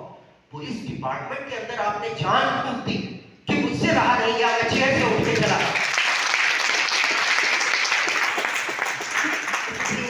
आज 2021 साल हो गए इस चीज, यानी इतना कुछ करने के बाद न्यूज़पेपर में, लखनऊ में जब आया तो न्यूज़पेपर में बहुत सारे आर्टिकल, आई नेक्स्ट आता था, इतने आर्टिकल लिखता था और दैनिक जागरण वाले उन्हीं आर्टिकल्स को पे करते हैं जिनका उनको लगता है एक लेवल होता है। और मुझे, मैं पेड जो है राइटर हो गया और आई नेक्स्ट में इतने सारे आर्टिकल, कोई महीना ऐसा नहीं जाता था कि एक आर्टिकल उसमें मेरा ना निकले, और नहीं निकलता था तो एडिटर का कॉल आ जाती थी, सर इस महीने आपने कुछ दिया नहीं, कल दे दीजिए सर, हर हाल। तो फिर मैं लिखने बैठता था, 3-3, 4-4, 6-6 दिन लग जाते थे एक छोटा सा आर्टिकल लिखने, रात रात में 12-1, 2-2 बजे तक। लगता है छोटा सा आर्टिकल होता है लेकिन लिखने में बड़ा समय लगता है। इतनी चीजें करता रहा 2015 तक। और लेकिन हुआ क्या, 2015, 7 साल पहले मेरी 1 साल की इनकम जो थी वो ये थी, 1 लाख रुपए 1 साल, और 6,000 रुपए महीने के जो है किराए के मकान में रहता। अब आप सोच सकते हैं 72,000 रुपए अगर मैं किराया दे दूं तो हम लोग रहेंगे कैसी। साल की इनकम थी 1 लाख, 1,06,000-7 हजार रुपए पूरे साल की इनकम थी। इसी लखनऊ के अंदर 2012 से लेकर के 15 तक तमाम कोचिंग इंस्टीट्यूट में गया मैं, और मैंने कहा कि आप जो पढ़ा रहे हैं कुछ उससे मिलती जुलती चीजें मैं आपके स्टूडेंट्स को बताऊंगा, और मतलब वो उनकी पढ़ने की क्षमता 8-10 गुनी ज्यादा बढ़ गई। तो पहले तो लोग कि नहीं नहीं, मैं देखिए हम लोग ऐसे लोगों को नहीं, हजरतगंज के जितने इंजीनियरिंग कॉलेज या जो मतलब इंजीनियरिंग के इंस्टीट्यूट हैं या मेडिकल की पढ़ाई कराते हैं, कोचिंग चलाते हैं, IAS के इंस्टीट्यूट हैं, जगह जगह गया और यकीन जानिए कि लोगों को बात समझ ही में नहीं आई। कुछ SSC बैंकिंग की कोचिंग ने दिलीबाग की और कहीं पे मौका दिया भी, तो उन्होंने कहा देखिए सर पेमेंट कुछ नहीं हो पाए। हमने कहा भाई आऊँगा मैं 2 घंटे आपके स्टूडेंट्स को बोलूँगा, कुछ नहीं तो 100 रुपए ही पे कर दीजिए, मोटरसाइकिल पर कुछ थोड़ा हो जाएगा, थोड़ा सा मेरे जेब में चला जाएगा। 100 रुपए पे करने को कोई तैयार नहीं। जैसे कई बार लोगों को लगता है कि सर मैं करना तो बहुत कुछ चाहता हूँ लेकिन कोई साथ नहीं देता, तो मैं आपको बता दूं किसी का कोई साथ नहीं देता, आप अनोखे नहीं, किसी का कोई साथ नहीं। और ये थ्योरी जब मैं लोगों को बताता था तो मेरे भी समझ में आती थी यार कोई साथ नहीं दे रहा है, मौका नहीं दे रहा है, तो इसमें कोई गलत नहीं है, यही दस्तूर है। हमें प्रूफ करना होगा कि अगर मेरा साथ आपको मिल गया तो जो कहानी आप लिख रहे हो उसकी स्पीड 10 गुनी, कम से कम 10 गुनी ज्यादा तेज हो जाएगी। ये प्रूफ करना हो तो 7 साल पहले भी ये हाल था। 1 लाख रुपए पूरे साल में, 1,06,000-7 हजार रुपए कमाए। मेरे सीए ने मुझसे ये कहा, 500 रुपए उन्होंने ले लिए ITR फाइल करने का, हम ये कहा कि सर आप 2 लाख रुपए का ITR तो फाइल करिए और इनकम तो आपकी है नहीं, आप दिखाए कैसे, आप कमा कैसे रहे। लेकिन मैंने कहा फिर भी कुछ तो एक्स्ट्रा वो डालो, 1,07,000 की इनकम, मैंने 2.25 लाख के आसपास का ITR फाइल किया और उतनी भी इनकम नहीं, 1 लाख रुपए साल की इनकम और ITR भरा। मतलब लोग अपनी इनकम से कम भरते, मुझे ज्यादा दिखाना पड़ा, क्योंकि मैं किसी की कंपनी किसी के सामने रखूंगा क्या कि साल में आप 1 लाख रुपए पूरे साल में आपने कमाई की और 6,000 रुपए महीने के आप वो जो है मकान में रहे। तो कोई भी अगर मुझे 10,000 का भी लोन कभी चाहिए रहेगा तो कौन देगा, तो इसलिए बढ़ा के ITR फाइल। फिर मुझे ये लगा, और मेरे ही कुछ स्टूडेंट्स ने जो है मुझे बताया फेसबुक के जरिए कि मतलब उन्होंने लिख के भेजा, फेसबुक पे मेरे बहुत सारे स्टूडेंट्स जुड़े हुए अभी भी उस समय के, और उन्होंने ये लिख करके भेजा कि सर आप जो बताते थे, मैं जब अमेरिका पहुंचा और माइक्रोसॉफ्ट जैसी कंपनी में जब ट्रेनिंग प्रोग्राम चलने लगे तब समझ में आए ये लोग ये पढ़ाने का लाखों लाख रुपए ले रहे हैं, ये तो हमारे सब हम लोग कब का ऐसे ही बता चुके बिना कोई फीस के। जब चेन्नई पहुंचे, दिल्ली पहुंचे और मुंबई पहुंचे तो बहुत सारे लोगों ने ग्रुप बनाया और मुझे ऑफर किया कि सर आप आ जाइए मुंबई, आपके यहाँ कम से कम 100 से ऊपर स्टूडेंट्स हैं, आपकी जैसा यूपी में नहीं, और यहाँ बड़ी कद्र है, हमारे लोग के ऑफिस में लोग कह रहे हैं कौन है यार ये दीपक कपूर, जिनका तुम लोग एकदम भगवान की तरह नाम जपते रहते हो। तूने कहा कभी मिलवाऊंगा, मिलोगे एक बार, लेकिन स्पीच सुनना, मिलने में मजा नहीं आएगा, स्टेज से सुनना तब समझ में आएगा कि दीपक कपूर क्या। लेकिन फिर भी मैंने सोचा कि नहीं, चलो लखनऊ को ही अपना वो बनाते हैं, वहां जाना। बता रहा, लॉयंस क्लब ने बुलाया, रोटरी क्लब ने बुलाया, लॉनेस क्लब ने बुलाया, अग्रवाल महिला संगठन ने बुलाया कि घर में कैसा माहौल बनाए, इसके लिए बताइए। बड़े बड़े दैनिक जागरण के प्रोग्राम में जा रहे हैं, लेकिन इनका कुछ नहीं, क्योंकि वो लोग पेमेंट थोड़ी करते। दैनिक जागरण ने टैक्सी की व्यवस्था कर देता था, मुझे जाना है मेरठ, बड़े यहाँ से दिल्ली की फ्लाइट बुक होती थी और दिल्ली में शानदार इनोवा नई नई खड़ी होती थी जो मुझे मेरठ लेके जाती थी और बढ़िया होटल में स्टे होता था, बाद में फिर वापस दिल्ली एयरपोर्ट पे छोड़ती थी और मैं लखनऊ आ करके इतने शानो शौकत के साथ सबके साथ करके और लखनऊ एयरपोर्ट पे उतर के मोटरसाइकिल से अपना हेलमेट खोलता था, हेलमेट लगाया और मोटरसाइकिल हीरो होंडा स्टार्ट करी और घर की ओर बढ़। वहां इतनी बड़ी हस्ती होते थे कि बरेली में, और वहां लोग दरवाजे से स्वागत करना शुरू। नहीं सर, आपको उसके देखा, मैंने उनके प्रोग्राम में देखा, आपने न्यूज़पेपर में पढ़ा, और उसके बाद एयरपोर्ट पे पहुंच के मैं अपनी जिसको शुद्ध लैंग्वेज में कहूँ तो अपनी औकात पे आ जाता था कि मोटरसाइकिल से हेलमेट खोल के लगाता था। और 2016 में मुझे लगा कि बहुत सारे स्टूडेंट ने साफ भेजना शुरू किया और मुझे लगा कि यार लोगों को जो बता रहा, सिर्फ लोगों पे ध्यान, थोड़ा सा ध्यान अपनी ओर भी दिया जाए तो बहुत कुछ करा जा सकता है। उसके बाद मैंने क्या किया, 2016 में मैंने अपनी चीजों को चेंज किया कि ठीक है, सिर्फ सामने वाले का भी मुझे भला करना, वो मेरी फितरत है। बिना समाज के लिए कुछ करे मैं नहीं रह सकता, तो लेकिन अपने लिए भी कुछ करो। और तब 2016 से अब तक करा क्या इन 6 सालों में मैंने, वो मैं आपसे शेयर करने जा रहा हूं। ये हाफिज जी ने फोटो खींची 2017 की, और 2016 में पहले मैंने ये जैसे ही सबसे पहला फोकस किया, मुझे लगा यार अच्छा नहीं लग रहा है मोटरसाइकिल से जाना, एक गाड़ी लेनी चाहिए। सोचिए इनकम साल की 1 लाख रुपए, और लेकिन एक गाड़ी लेनी चाहिए, किसी प्रकार मैनेज करके फिर सीएससी लेके मेरा आईटीआर बढ़ा के फाइल करो, इस बार मुझे लेनी गाड़ी चाहे जैसे हो। और फिर ये लगा कि उसकी ईएमआई दी जाएगी, कहीं से कोई व्यवस्था नहीं है। आप सोचिए मेरी बात जैसे जगह पे भी कुछ इंस्टीट्यूट है, मैं उनका नाम नहीं लेना चाह रहा हूँ, तो वहां मैं जाता था और बस उनसे ये कहेंगे कि भाई ठीक है मैं 2 घंटे आपके यहाँ एक लेक्चर दूंगा। उन्होंने कहा सर हमारे यहाँ 2 घंटे का बस 200 रुपए होता है। मैंने कहा ठीक, इतने ही दो यार, लेकिन महीने में 5 करा देना ताकि 1000 रुपए तो मेरे यहाँ से बन जाए। उन्होंने कहा हाँ सर 5 करा दे। लेकिन एक ही 2 महीने में वो लेक्चर इसलिए खत्म हो जाते थे क्योंकि होता क्या था, इंस्टीट्यूट के डायरेक्टर को डर लगने लगता था कि यार इनके बैच में तो संख्या बढ़ती चली जा रही। मॉर्निंग वाले भी कह रहे हैं, वो जो मिस्टर कपूर आते हैं, कपूर सर आते हैं, मुझे उनकी क्लास अटेंड करनी है, तो ऐसा ना हो सारे स्टूडेंट्स इनके पीछे लग जाए और ये अपनी कोई कोचिंग खोल लेंगे। मैंने लाख रुपए, मेरा कोई इरादा कोचिंग खोलने का नहीं, लेकिन आदमी के अंदर डर तो बैठ ही जाता है, मेरे स्टूडेंट्स लेके चले जाएंगे, मेरी कोचिंग बंद हो जाए। तो कई जगह से तो इसलिए पत्ता साफ हो गया, लेकिन फिर भी मैं उनका एहसानमंद हूँ कि जिस समय जरूरत थी, भले ही 200 रुपए एक क्लास का सही वो उन्होंने दिया। और ये सब करते 2016 में मैंने गाड़ी ली। अब कैसे ली, क्या किया, ये भी आपसे अभी चर्चा करूंगा, लेकिन 16 से किया था। 28 जून 2017 तो वो डेट थी जब पहली बार मनोज सर से मुलाकात हुई, और इन्होंने जून में ही ढूंढ तो मुझे लिया था गूगल पर। इनकम भी थोड़ी बढ़ चुकी थी और कुछ लोग जानने लगे। गूगल पे इन्होंने सर्च किया और मुझे फोन भी किया, और फिर 15 दिन तक कोई फोन नहीं आया। मैं परेशान किया, एक कंपनी कहीं से मिल गई थी, एक और बढ़ जाती, थोड़ी सी इनकम और बढ़ती, तो मैंने खुद फोन कर दिया। तो तुरंत नहीं सर मैं आपको करने वाला था, फोन करने वाला था, मैं चाह रहा था लेकिन अपने लोगों से बात करने, आप क्या आज आ सकते हैं? मैंने कहा तुरंत आ सकता हूँ, आप बोलिए। तो मैं पास ही हूँ साउथ सिटी, और मैं जाके मिला तब से 28 जून से तो अभी तक कन्वर्ट, फिर एवीआर।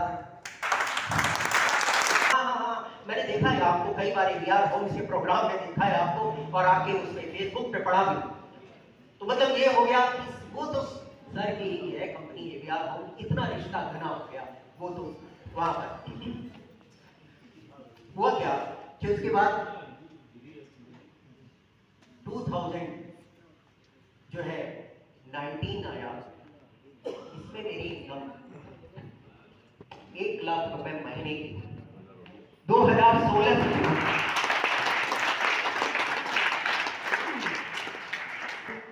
19 में मेरे पास लखनऊ की 7 तो रियल एस्टेट की कंपनी थी, जिनसे हर महीने एक बंदी बताई छोटी सी इनकम थी, लेकिन वो लिया करता। आप 7 कंपनी समझ सकते हो कि किसी किसी कंपनी से महीने का नहीं भी हुआ। 5 कंपनीज में भी 20-20 हजार रुपए मैंने सैलरी के तौर पे 5 कंपनी से ले लिया, तो 1 लाख रुपए की इनकम है। उसके अलावा भी होती थी, जब कहीं कोई प्रोग्राम में जाता था तो कभी 8,000 10,000 के एक प्रोग्राम का चार्ज करता था। 2019 में मैं यहाँ पहुंचा जब 16 से इस बात पे फोकस किया कि जिस सबकॉन्शियस माइंड के बारे में मैं सबको बता रहा हूँ, और अमेरिका और जो है कि कनाडा, अमेरिका, चेन्नई, दिल्ली और इन सारी जगहों से जब स्टूडेंट्स ही बोल रहे हैं सर आपकी चीजें बड़ी काम की हैं, इसको लोगों के सामने जाए तो बताइए। जो आप ब्रेन के बारे में, तब मुझे समझ में आया कि चेन्नई में एक कंपनी थी, उसमें एक स्टूडेंट ने अटेंड किया प्रोग्राम और उसने बताया कि सर ये हमारी कंपनी से स्पॉन्सर था कि हम लोगों की फीस कंपनी नहीं थी। लंदन से कोई आया था, उसने ब्रेन के बारे में बताया, 4 घंटे का सेशन था और कंपनी ने जो अपने लोगों को वहां पे भेजा था अटेंड कराने, एक लोगों की फीस 25-25 हजार रुपए। और ये सुन के मेरे पैर तले जमीन खिसक गई। उसके बाद उसने लखनऊ जब आया था तो मुझे बताया सर मिलना आपसे बहुत जरूरी। और तब उसने बताया कि सर जो आप बताते थे ब्रेन के बारे में, 3 दिन तक आप 4-4 घंटे की क्लास में बताते थे, वो अनोखी चीज थी। उसने 4 घंटे में जो बताया उसमें कोई ऐसी एक भी चीज नहीं थी जो आप ना बताते हो, और आपने जो बताया तो बहुत आगे की चीज बताया। तब हम लोग की समझ में आया कि मिर्जापुर जैसी जगह पर आपने हम लोगों को क्या मिला कि आज हम इतनी बड़ी बड़ी कंपनीज में बैठे हुए और क्या क्या कर रहे हैं। तो ये बात जब मुझे 2016 की ये बात है सब होने लगी, 16 में मैंने थोड़ी सी पॉलिसी को चेंज किया, तो 2019 में पर मंथ की इनकम 1 लाख रुपए पहुंची। अब ये लगता था कि मिनिमम किसी भी हालत में मैं बहुत कुछ नहीं भी करूंगा तो 1 लाख रुपए की अर्निंग तो कहीं नहीं गई है कि हर महीने ना आ जाए।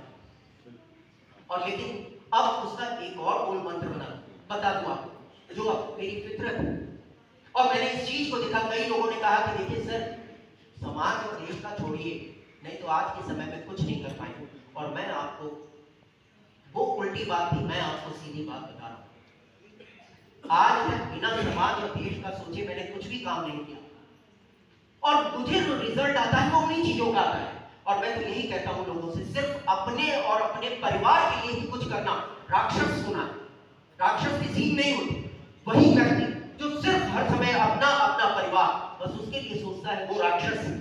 और जो अपने साथ साथ समाज और देश के लिए भी कुछ सोचे, मानवता के लिए कुछ सोचे, वो इंसान है। और जो सिर्फ मानवता या देश के लिए ही सोचे, अपने लिए बिल्कुल नहीं, वो संत है।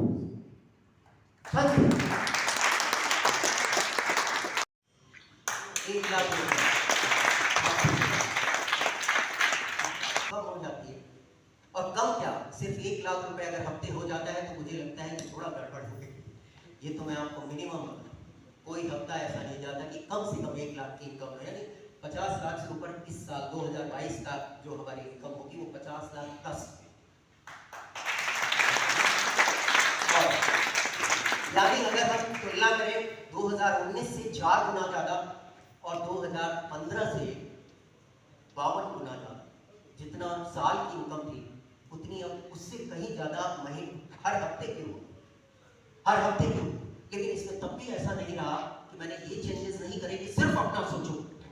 मुझे तो यही लगा कि ये शायद इनकम बढ़ने का रीजन यही है कि मैं हमेशा दूसरों की इनकम कैसे बढ़े, दूसरे कैसे आगे बढ़े, ये सोचता।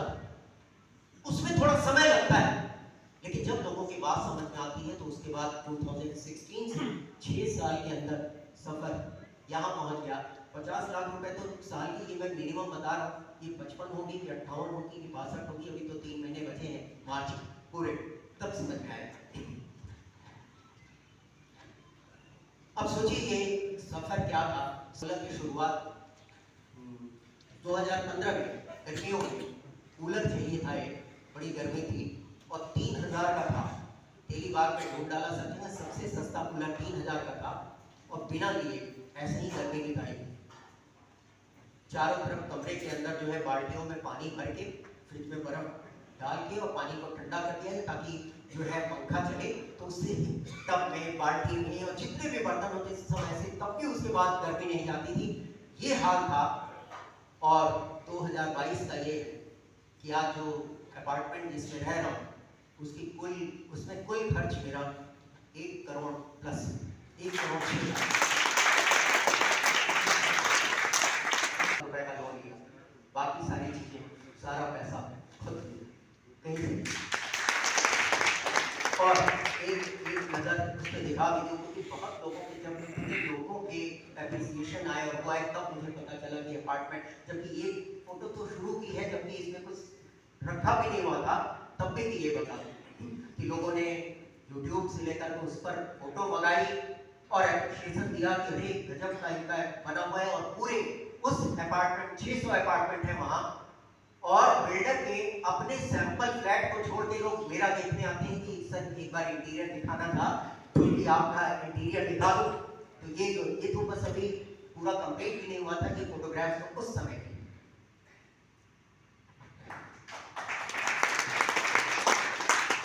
2022 में एक दिन कई बार फोन आएगा मुझे, सर बस मुश्किल से आधे घंटे के लिए बोलना है सर, 4-5 लोग हैं, ज्यादा टाइम आपका नहीं होगा। मैंने कहा 10 मिनट के लिए भी बुलाइए, 10 मिनट के लिए। फीस मेरी एक दिन की है, 10 मिनट की हो चाहे 2 घंटे, 50,000 रुपए। कई कंपनीज ऐसी नहीं कि नहीं सर 50,000 ज्यादा है, तो फीस पे मैं बात ही नहीं करता। 49 की भी मत सोचिएगा, बाकी बात करिए। और 2024 की फीस जो है वो ये एक दिन की कोई कंपनी चाहेगी कि हाँ आधे घंटे के लिए बस आके आप फीस दे दीजिए, पूरा पैसा एडवांस। और 1 लाख में से ये भी नहीं होगा कि कोई 99,000 पे करे, नहीं, फीस की कोई बात नहीं। फीस पूरी आप अकाउंट नंबर लेके इसमें डाल दीजिए, उसके बाद प्रोग्राम डन किया जाएगा। और अगर कहीं बाहर का है, कहीं दिल्ली वगैरह का है, तो पूरी फ्लाइट की टिकट आने जाने की सेम डे की लीजिए, सुबह जाऊंगा और शाम को वापसी। बस इस तरीके से करके ये चीजें हैं। और ये कब हुआ, जब वही थ्योरी को मैंने अपने ऊपर प्रैक्टिकली निभाया। तो ये जो रिजल्ट है, ये होता कैसे है, ये राज की बात है। क्योंकि वो राज तो अपना बिजनेस का राज कोई क्यों बताएगा आपसे कि कैसे ये सब हुआ।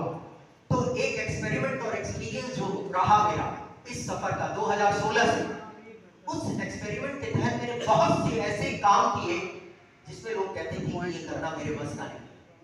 और बहुत सारे काम पहले भी किए, ऐसा नहीं, लेकिन तब पैसे की चिंता ही नहीं करता था, तो लोग देते भी नहीं। लोगों को ये लगता था नहीं, इनके बोलने से बड़ा फर्क पड़ता है, लेकिन यार ये पता नहीं पैसे की बात ही नहीं करते। बस बिजनेस की बात करेंगे, आएंगे, बोलेंगे, उसके बाद सोचेंगे कि कुछ तो फीस हो जाए। तो लोग भी उसका फायदा उठाते थे, नहीं करते। आप सोचिए कि 2015 से टिल डेट आज तक क्या क्या चीजें कैसे करी। अगर मैं ये बताऊं तो ये जो बार अभी संजीव भी कुछ बोल रहे थे कि हाँ सर के जो है लफ्जों में अगर बोला जाए, तो मैं उसी चीज को, ये अपने एक्सपीरियंस और एक्सपेरिमेंट के बेस पे कह रहा हूँ।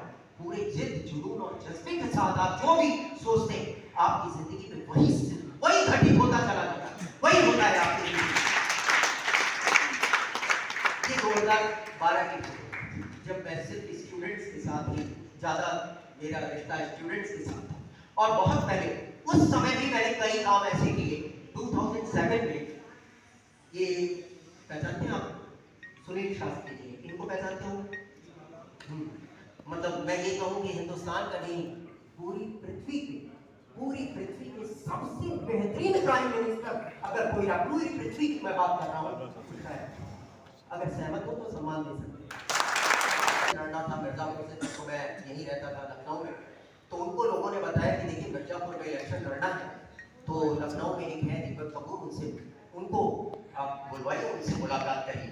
उन्होंने कई लोगों से पूछा, तो कहीं ना कहीं लिंक मिल जाते हैं, तो ये हाँ सर मैं बुला दूंगा।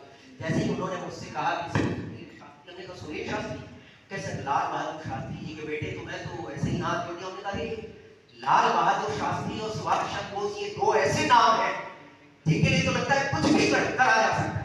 तो जैसे ही पता चला जब उनके बेटे, तो मैं तुरंत आपने का कुछ भी करना हो मैं तैयार हूं।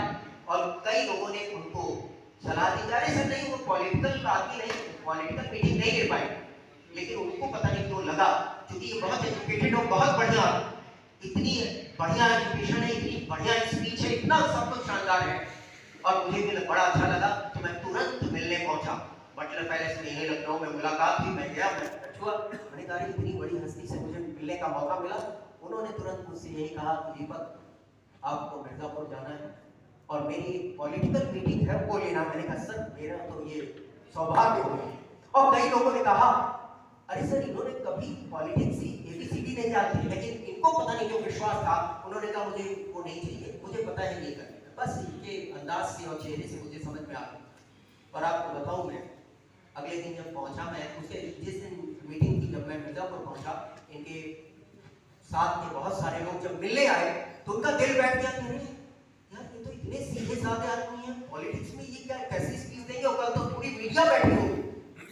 और वो इतना उनका दिल बैठ गया था कि मुझसे खास बात भी नहीं करी। और मेरी भी आदत है कि बहुत ज्यादा बात ना करने, मतलब बहुत ज्यादा बात मतलब सामने नहीं करने की, स्टेज पर तो नहीं। और अगले दिन जब मीटिंग हुई, मीडिया सामने बैठी थी, मैंने एक दो हमारे जानने वाले थे जो पॉलिटिक्स में इंटरेस्ट लेते थे, उनसे मैंने बाहर निकाल के पूछा यार सब लोग बैठे, बताओ बोलना क्या। अब उनके साथ भी जो लोगों का तो दिल बैठ गया कि अरे अंदर मीडिया बैठी है, इतने लोग बैठे हैं, पूछ रहे बोलना क्या। और उसी में कई लोग जानते हो हमारे मित्र हैं गिरजे सिन्हा जी, उन्होंने बस एक दो लाइन मुझे बताई कि बस सर यही बोल दीजिए। तो बाकी लोग सर बस इतना, आप चुप रहिए, इतना ही बस बहुत है सर के लिए। दो लाइन उन्होंने बताई और उन्होंने कहा कि बस यही बोल दीजिएगा। और उनको पक्का पता था कि दो लाइन बोलने के लिए सर 1 घंटा तो ले लेती। और मैंने जब अंदर स्पीच शुरू की, उन्होंने जब खत्म की है तो इशारा किया सर 55 मिनट में बोला। और अगले दिन सारे पेपर की वो सुर्खियां बना। मैं तो रात में वापस चला गया, दैनिक जागरण की ये कटिंग लोगों ने उठा करके मुझे कुरियर से भेज दी थी, तो ये अभी तक मेरे पास सुरक्षित रखी हुई। और वो स्पीच पूरी मीडिया के इतिहास बना कि गजब, ऐसी पॉलिटिकल स्पीच नहीं सुनी। मेरा भी पहली बार का वो था, लोगों ने कहा था नहीं वो पॉलिटिकल आदमी नहीं है, पॉलिटिक्स की एबीसीडी नहीं जानते। और 2007 में भी उस स्पीच से मीडिया का फोटोग्राफर तक हॉल छोड़ करके नहीं उठा, जबकि वो लोग आते हैं फोटो लेके चलते बनते हैं, बाकी उनसे मतलब नहीं होता कि प्रेस नोट भेज दीजिए। ये जब मैं लखनऊ में शुरुआत की, मैंने जब 2016 में मैंने सोचा कि अब कुछ करना चाहिए, तो मैंने वही चीज करी जो लोगों को बता रहा था, लोगों को बताता था कि कैसे करना है। तो किसी ने बताया कि सर हमारे यहाँ केनरा बैंक है, मैं केनरा बैंक में सर्विस करता हूँ, और गोमती नगर में यहाँ पर उनका सर्किल ऑफिस है, वहां पर तमाम लोगों को बुलाया जाता है इस तरीके की स्पीचेस देने के लिए, आप वहां मिलिए। गोमती नगर में पहुंचा, बड़ी सी बिल्डिंग जो है उसका चक्कर लगाता रहा मोटरसाइकिल से, लेकिन ये नहीं समझ में आया कि इसमें मैं जाऊं कैसे। गार्ड से मिला तो गार्ड ने पूछा कि किससे मिलना है, मैंने कहा ये तो मुझे नहीं पता, बस मुझे किसी से मिलवा। नहीं सर ये सर्किल ऑफिस है, ऐसे नहीं बिना अपॉइंटमेंट के आना। तो वापस चला, चक्कर लगाता रहता था, और लेकिन बस दिमाग में एक चीज जो लोगों को बताता था, पूरी प्राण मन से किसी चीज के पीछे लगता। और आपको बताऊं 0.1% भी दिमाग में मैंने ये शंका नहीं आने दी। मुझे कहा अच्छा ठीक है, आप मुझे वापस कर रहे हो, मैं आ रहा हूं जल्दी। और इसी सर्किल ऑफिस की बिल्डिंग में 4 घंटे की क्लास होगा, और तुम्हारे मैनेजर्स बैठ के सुन रहे। ये बात उससे कही नहीं कि मन में बस इसको देख के 4 घंटे बोलूंगा, तुम्हारे सारे ब्रांच मैनेजर सुनेंगे, और कोई 1 सेकंड के लिए इधर से उधर नहीं करेंगे। और 7 महीने मुझे ध्यान है, जनवरी फरवरी से मैं सोचना शुरू किया था मैंने। अक्टूबर में एक कॉल आई, लेकिन वो केनरा बैंक की नहीं थी, कॉल आई थी गूगल पे सर्च करके बैंक ऑफ बड़ौदा से, मतलब उससे भी बड़ा बैंक, वहां से कॉल आई। और ये उन्होंने कहा कि सर 3 दिन का हमें एक ट्रेनिंग प्रोग्राम कराना है, 3 दिन का, 10 बजे से शाम के 6 बजे तक, और महज 5 दिन बचे हुए। और कई लोगों से बात करी, लेकिन लोगों ने बताया कि देखो इतना लंबा ट्रेनिंग प्रोग्राम लखनऊ में किसी के बस की बात नहीं, बस एक ही शख्स है जो जानते थे, कुछ लोग मिल गए उनको। और बैंक ऑफ बड़ौदा जैसे बैंक 3 दिन का branch manager, 56 branch manager, senior branch manager. जब मैं पहुंचा था तो लोग मजाक उड़ा रहे थे, जो क्योंकि किसी को 3 महीना 3 साल, किसी को 4 साल बाकी था रिटायरमेंट, उनको लग रहा था मुझे ये क्या सिखाया, पूरी जिंदगी बीत गई। इतना बड़ा देश का 2nd नंबर का लार्जेस्ट बैंक, एसबीआई के बाद 2nd नंबर का, वहां सिखाने में पहुंचा, वही 3 दिन। बस मुझे लग रहा था कि 15-20 मिनट, आधे घंटे ये मुझे सुन ले, उसके बाद तो ये लोग हिल नहीं पाए। और वही हुआ। वो आधा घंटा करने में थोड़ा वक्त लगा, और आधे घंटे जब लगातार मैंने बोलना शुरू किया, आज तक भी उन लोगों से आज तक भी मेरे इतने अच्छे संबंध बने हुए, आज तक भी ऐसे ही संबंध अच्छे बने हुए। ये प्रोग्राम था वहां का।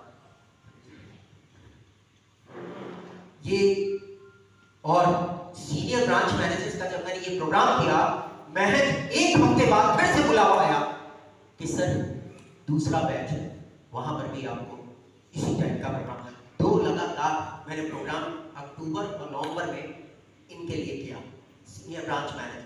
लेकिन दिमाग में कैमरा बैग घूम रहा था कि मैंने तो ये प्रण किया था, इस बिल्डिंग में जाना है और प्रोग्राम करना इस बिल्डिंग।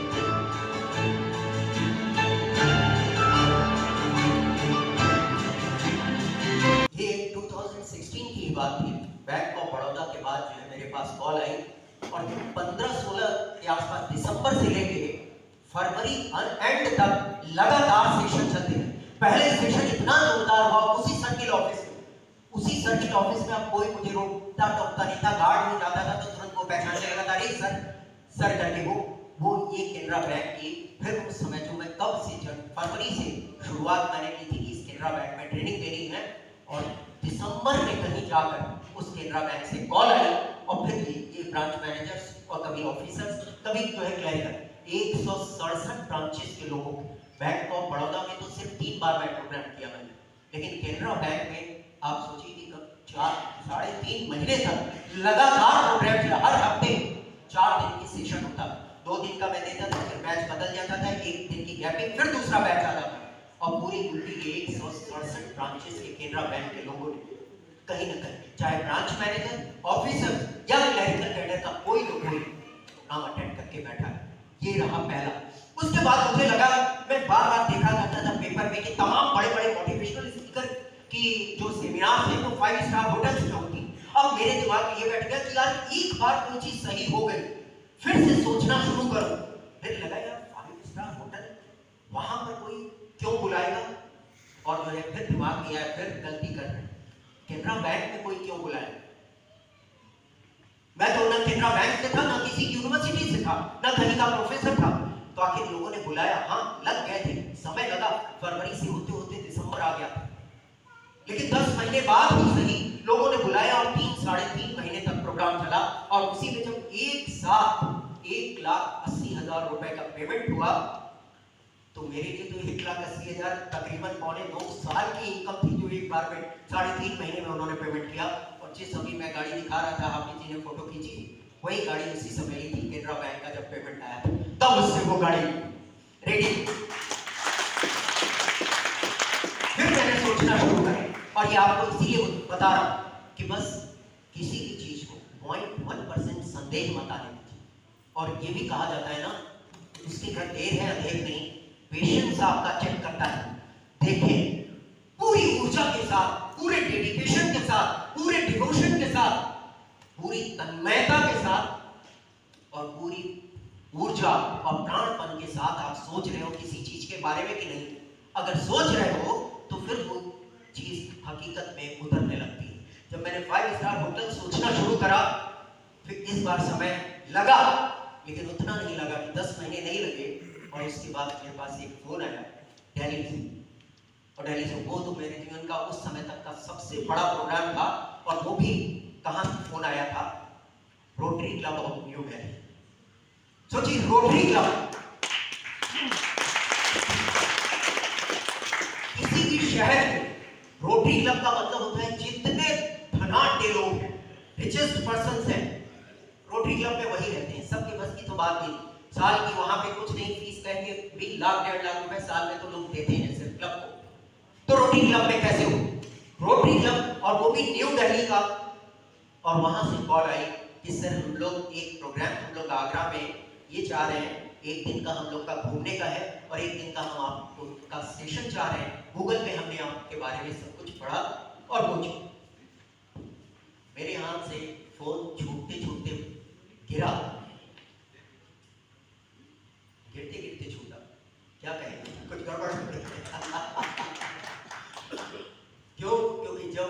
नाम लिया कि जेपी पैलेस आगरा। मैंने कहा अरे वाह, इतने बड़े होटल में वहाँ पे हिम्मत कैसे होगी अंदर घुसने की, क्योंकि मुझे ये पता था, कभी गया नहीं था, लेकिन इतना तो जानता था कि लखनऊ में उस टाइप का एक भी कोई होटल नहीं, आज भी नहीं है जो जेपी पैलेस है। और लेकिन फिर वहाँ पहुँचा, और पहुँचने के बाद मेरी स्थिति क्या थी कि ऑटो से पहुँचा था, गेट के बहुत पहले ही रोक दिया। मैंने सोचा ऐसे ही होटल होगा, कोई अपना गेट पर रोक लेंगे, अंदर ऐसे ही लेकर के चले जाएंगे।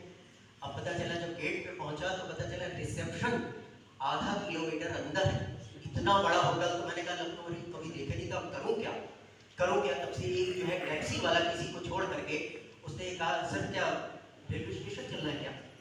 हमने कहा वहां तो नहीं चलना है, लेकिन होटल में अंदर रिसेप्शन तक चलना। तो उसने कहा रिसेप्शन तक नहीं होनी। हमने कहा अगर छोड़ दो, जो कहो कुछ थोड़ा बहुत ले लेना। तो उसको भी पता नहीं क्या लगा, क्योंकि ये वो तो कर नहीं रहा था, ये तो ऊपर वाला करवा रहा था ना, क्योंकि पूरे प्राण से सोचा जा रहा था 5 स्टार होटल में एक मीटिंग करनी है, ट्रेनिंग प्रोग्राम देना है। तो उसका दिमाग में अच्छा 100 रुपए दे दीजिएगा। मैं तो खुश हो गया कि 100 रुपए में चलो, मेरा तो नहीं तो बेइज्जती हो जाएगी, वहां जाऊंगा कैसे ऑटो में बैठ करके, और ऑटो वाले को वैसे भी अंदर नहीं जाने दे रहे। उसमें बैठ करके गया, शाम से वहां गेट पर उतरा तो गार्ड आया, लड़का आया, मेरा बैग पकड़ा, रिसेप्शन में मैं गया। जैसे ही उसने मुझे अच्छा मिस्टर दीपक, मैं कहा yes sir your room is open ना, रूम नंबर ये, कि एक लड़का मेरे साथ गया, रूम के अंदर घुसा तो मैं चुप रही।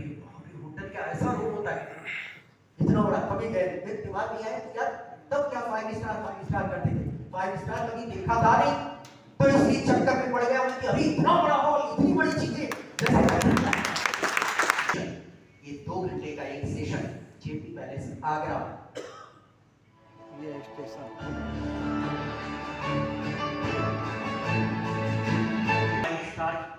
किसी होटल में पहली बार प्रोग्राम, और वो भी मैंने तो यहीं से सोच के गया था कि भाई लखनऊ में भी है 5 स्टार होटल इसी तरीके का। फिर समझ में आया कि नहीं, होटल के मामले में आगरा बहुत बड़ा शहर, लोग यहाँ से लखनऊ के कंपैरिजन में आगरा बहुत बड़ा शहर कि, और तमाम वहाँ ओबेरॉय रियलिटी वगैरह वहाँ है, जो कि लखनऊ में अभी पता नहीं आगे कब आएंगे, पता ही नहीं, जेपी पैलेस ही नहीं है। तो इतने बड़ी बड़ी ब्रांच जो आगरा में बैठी हुई थी, जब वहाँ ट्रेनिंग प्रोग्राम किया तो अब आप सोच सकते हैं कि होता क्या है, हमारा लोग का कॉन्फिडेंस कैसे बढ़ता है जब एक चीज सोचो और वो होने लगे। तो लगता है अब दिल और दिमाग एक कदम और आगे बढ़ के एक हिमाकत करता है कुछ और बड़ा सोचने। तो मैं साउथ सिटी में रहता था, और साउथ सिटी में आपने देखा होगा अंबेडकर यूनिवर्सिटी के बगल में वो सब्जी मार्केट बाहर बाउंड्री से लगता है, बुधवार और संडे वहां जाते थे लोग सब्जी खरीदने।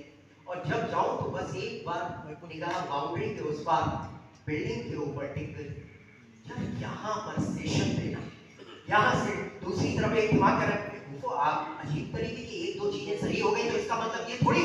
और मेरे मित्र हैं, मैंने आपको बहुत सारे सेशन दिए उनके यहाँ, तो मित्र हैं वो चूंकि अटेंडेंस थे, उन्होंने मुझे सलाह दी कि देखिए सर मैं आपको बता दूं, सेंट्रल यूनिवर्सिटी स्टेट भी नहीं, वहां तो आप किसी यूनिवर्सिटी के प्रोफेसर ने तभी बुलाएंगे, वो नहीं बुलाते, भूल जाइए इस चीज को।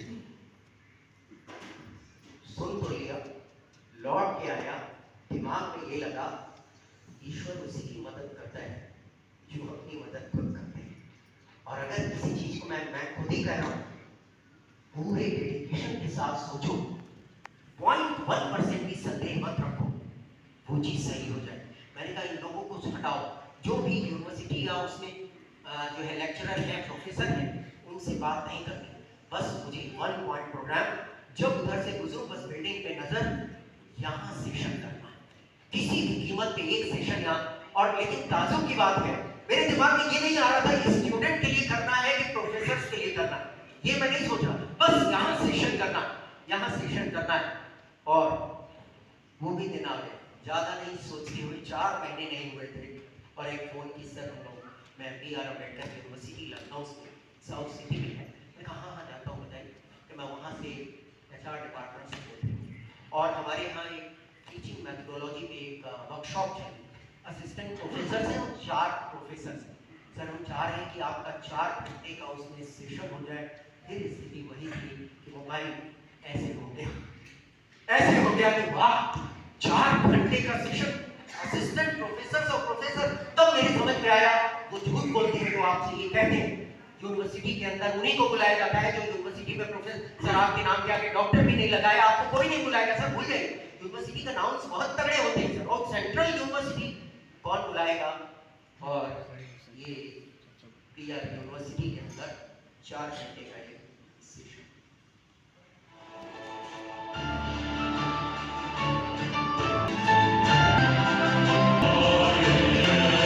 अपना ईगो होता है सामने, करीब जो है हमारे वही करीब 36 या 37 असिस्टेंट प्रोफेसर थे जो सीनियर्स थे। उन लोगों को लगा कि यूनिवर्सिटी ने किसी को बुलाया है, किसी यूनिवर्सिटी से बुलाया होता तो वो सुनते, तो प्रोफेसर अपनी चेयर उधर लगा के अलग बैठे। तो उनको लग रहा था कई प्रोफेसर साहब थे भाई, पूरी गाड़ी उनकी सफेद थी, आप सोच सकते। और मैं सोच रहा था भाई वो ईगो में बैठे, क्योंकि पूरे सेशन के दौरान कुछ नहीं बोला उन्होंने। मैंने कहा भाई अपने ईगो में बैठे हुए मुझे क्या करना। और उसके बाद जब सेशन खत्म हुआ तो उन्होंने कहा मिस्टर कपूर, मैं चाह रहा हूँ कि हमारे साथ आप हमारे कम से कम प्रॉक्टर और टीम से तो मिली। मैंने कहा sir this is my honour. मैं उनके साथ गया, अपने टीम से वो मिलवाने लगे, और चैम्बर में बैठ के पहली बार मुझे लगा ही नहीं कि वो क्या सोच रहे हैं, एक्सप्रेशन कुछ नहीं था। और वहां पहुंच के वो बोले कि सर मुझे 4 साल भी नहीं बचे हैं रिटायरमेंट को, और मैं सोच रहा था कि मैं बहुत बड़ा प्रोफेसर, मुझे पढ़ाने का सारा तरीका पता है। और आज मिस्टर कपूर ने मेरी आंखें खोल दी। मैंने आज सीखा कि पढ़ाया कैसे जाता है।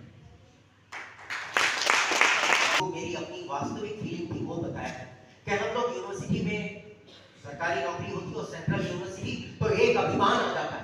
आपने उन सारी चीजों को ध्वस्त किया कि पहले पढ़ाना सीखो, पढ़ाया कैसे जाता है। और ये वास्तविक चीज है जो मेरी फीलिंग थी, मैंने वो बोला। तब मुझे पता चला कि वो प्रोफेसर अब फोटो सेशन में वो नहीं रहे, लेकिन ये कॉम्प्लीमेंट्स मिला तो मुझे लगा कि चलो आज का 4 घंटे का ये सेशन बड़ा शानदार गया। और जब शानदार हो जाता है होता क्या है, फिर मैं इस चीज को, इसमें राज की बात इन सारी चीजों में क्या है, फोकस आपका कहां है। अगर फोकस अपने गोल पर है तो 100%, अगर 100% फोकस गोल पर है तो ये रिजल्ट आए। और अगर 0.1% भी डेविएट हुए तो कभी कभी ये भी रिजल्ट आता है कि शेर किसी हिप्पो और जो है राइनो पे पैर के तले दब करके खुद दम तोड़ देता है। ये भी होता है। ये कब होता है, जब थोड़ा सा फोकस डेविएट होता है। मैं कहता हूं लोगों से, जैसे ही आप जरा सी शक करते हो चले ये तो अरे हम लोगों के बस का नहीं, इसका मतलब आप नास्तिक हो। आप चाहे मंदिर जाते हो, मस्जिद जाते हो, गुरुद्वारा, लेकिन आप नास्तिक हो। अगर ये सोचते हो ये मेरे बस का नहीं, ये तो फलाने लोग ही कर, हम लोग तो आम आदमी है। क्योंकि अगर आपको ये लगता है हम लोगों को बनाने वाला अगर वो है, अगर उसने उन खास लोगों को बनाया, कुछ खास लोगों को, तो क्या हमें आपको बनाने वाला कोई राक्षस है? वो भी तो वही। अगर उस पर यकीन है तो स्वयं पर यकीन करना सीखिए, और ये यकीन करिए कि अगर हमें उसने बनाया तो उसकी रचना इतनी मामूली तो नहीं हो सकती। हाँ ये जरूर है कि हमारी खूबियां अंदर दफन है, वो हमें उभार के सामने लाना पड़ेगा। तो फोकस पूरा उस पर रहे। उसके बाद क्या हुआ, न्यूज़पेपर में मिर्जापुर में तो बड़ी कवरेज मिली, या फिर बाकी जगहों पे मुझे ये लगा कि जब तक न्यूज़पेपर में न्यूज़ ना आए, न्यूज़पेपर वाले अप्रोच नहीं करें, और लखनऊ जैसे शहर में, तब तक जो है कोई भी स्पीकर, टीचर, ट्रेनर, मोटिवेशनल गुरु कोई भी बड़ा नहीं बनता। अब दिमाग में ये आ गया, कई लोगों ने मुझे कुछ मीडिया के लोगों ने मुझे समझाया कि सर देखिए आप जो कर रहे हैं ये प्रोफेशन, कोई मीडिया वाला प्रोफेशन में क्यों कवरेज देने आएगा। आप जैसे ये मीटिंग चल रही है इसमें क्यों कोई कवरेज, ये तो आप अपने बिजनेस के लिए कर रहे हैं। हाँ सोशल सर्विस होती तो लोग आते हैं। और फिर वही दिमाग में, अब तो धीरे धीरे दिमाग जो है जिसको कहते हैं वो दंड हो चुका, अब किसी बात को सुनने के लिए तैयार नहीं। मैं पिछले 2 साल से इसको अनुभव कर चुका हूँ। अब बस मैं बोलूंगा और अगले दिन इतनी बड़ी सी कवरेज मीडिया में आएगी अगले दिन। तो ऐसा हुआ तो नहीं कि अगले मैंने बोला और मीडिया की कवरेज आए, लेकिन इससे एक हाथ आगे बढ़ के हुआ, और वो ये हुआ स्वयं दैनिक जागरण वालों ने फोन किया कि इलाहाबाद में से बैठते थे, 2 घंटे के बाद वो चले जाते थे, 1 घंटे का ब्रेक, दूसरे स्कूल के 1500 स्टूडेंट, फिर अगले दिन ऐसा ही 6000 स्टूडेंट्स का, और 2 दिन तक इलाहाबाद में न्यूज़पेपर में, दैनिक जागरण जैसे न्यूज़पेपर में वो न्यूज़ आती रही। उसके बाद लखनऊ की भी, ये लखनऊ में आया, अंसल में एक बार गया सेशन करने, ये मेरठ में फिर अगले साल दैनिक जागरण ने फिर से बुलाया और उसके बाद जो है कि मेरठ के बाद फिर अगली बार बुलाया उन्हें बरेली। ये सबसे बड़ा सेशन ये बरेली का था जिसमें हजारों की संख्या में स्टूडेंट्स और तमाम, जब चेन्नई से उन्होंने कुछ प्रोफेसर्स बुलाए थे, दिल्ली से बुलाए थे, और उसके बाद दैनिक जागरण ने जब दूसरा सेशन शुरू होना था, ब्यूरो चीफ आकर के मुझसे मिले कि सर देखिए स्टूडेंट्स तो बस आप ही के दीवाने हो, तो क्योंकि एक बार में आपने जिस तरीके का माहौल बनाया, हम सोच रहे हैं कल ज्यादा समय आपका रहेगा, बाकी लोगों का बस 10 मिनट का सेशन रहेगा, लेकिन आप कम से कम 1 से सवा घंटे ये खुद दैनिक जागरण ने कहा और फिर ये सेशन दैनिक जागरण में इस तरीके से हुआ। उसके बाद अगली बढ़कर के दिमाग फिर सोचने लगा, यार सब कुछ सही होता चला जा रहा है तो छोटी चीज को क्यों सोचा जाए, क्यों ना ये सोचा जाए कि अब मैं बोलूं तो स्टूडेंट्स नहीं, बल्कि स्टूडेंट्स को तो आसान है 1000 की भीड़ बुलाना, अगर कोई मीडिया लग जाए तो 1000 लोग आ जाते हैं, 1000-2000 स्टूडेंट, लोगों को बुलाना मुश्किल है कि लोग 1000 लोग बैठ करके आपको सुने, 1000 लोग बैठ के। लेकिन अब तक तो दिमाग में याद हुआ था कि अब 1000 लोगों का एक सेशन, और उसके बाद एक यहाँ पर आपको याद होगा 3-4 साल पहले एक वो हुआ ग्लोबल इन्वेस्टर समिट, जिसमें प्राइम मिनिस्टर आए और इंदिरा गांधी प्रतिष्ठान में प्रोग्राम था, मुकेश अंबानी सहित की हस्तियां इंदिरा गांधी प्रतिष्ठान में आई। अब दिमाग में होगा 1000 लोगों का सेशन और इंदिरा गांधी प्रतिष्ठान में, जो कि पूरे उत्तर प्रदेश का सबसे बड़ा ऑडिटोरियम है, सबसे बड़ा मतलब सबसे नामी गिरामी की ये होगा कि इंदिरा गांधी प्रतिष्ठान में प्रोग्राम। तो लोगों ने मुझे बताया कि सर आप कम से कम 20 से 25 लाख रुपए खर्च होंगे, कौन सी कंपनी इतना खर्च कर गया, हमने कहा ये मुझे नहीं पता, बस मुझे सेशन करना है, कम से कम 1000 लोग रहेंगे वहां और इंदिरा गांधी प्रतिष्ठान में ही करना है। इस बार 3 महीने भी नहीं मिला और सेशन इंदिरा गांधी प्रतिष्ठान में, और 1000 लोग तो नहीं थे, 1250 से ज्यादा। 2018 में 16 सितंबर ये प्रोग्राम,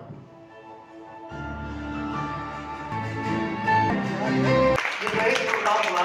तो आपसे एक एक्सपेरिमेंट कहिए या एक्सपीरियंस कहिए कि जब इतना कुछ सही होने लगा तो दिमाग ने और दिल ने सारी बाउंड्री लानी और सारी बाउंड्री ला करके कहाँ पहुंच गया, साउथ सिटी से हजरतगंज की ओर जा रहा था, बीच में कैंट पड़ता है और बस दिमाग उछल करके और दिल और दिमाग बाउंड्री के अंदर चला गया।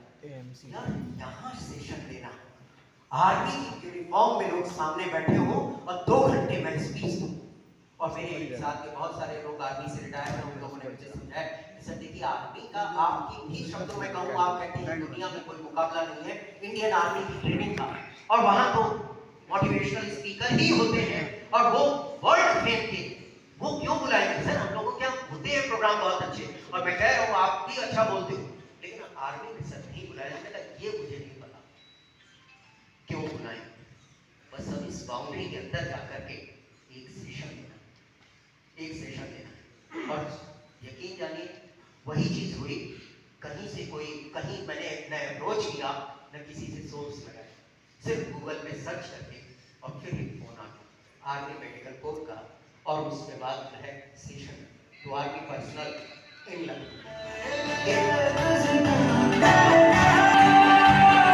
जीवन की ये छोटे से इन्हीं के में से किसी के मोबाइल से खींची हुई फोटो, मेरे जीवन की तो अब तक की ये सर्वश्रेष्ठ फोटो होगी सर। आपके साथ सेल्फी ले सकता हूँ, बिल्कुल आई, फिर दूसरा आया, तीसरा आया, और उसके बाद तकरीबन समझिए 60-70 लोग रहे होंगे। थोड़ी देर के बाद देखा लोगों ने यहाँ से वहाँ तक पूरी लाइन लगा ली, क्योंकि उनका डिसिप्लिन वो, मैंने कहा ये लाइन कैसे सबको आपके साथ सेल्फी लेनी, हमें कहा सेल्फी लेनी इतनी देर तक, ऐसा करिए सेल्फी के बजाय सारे लोग एक साथ खड़े हो जाइए और मैं भी खड़ा हो जाता, मेरे लिए भी ये यादगार फोटो बन जाए।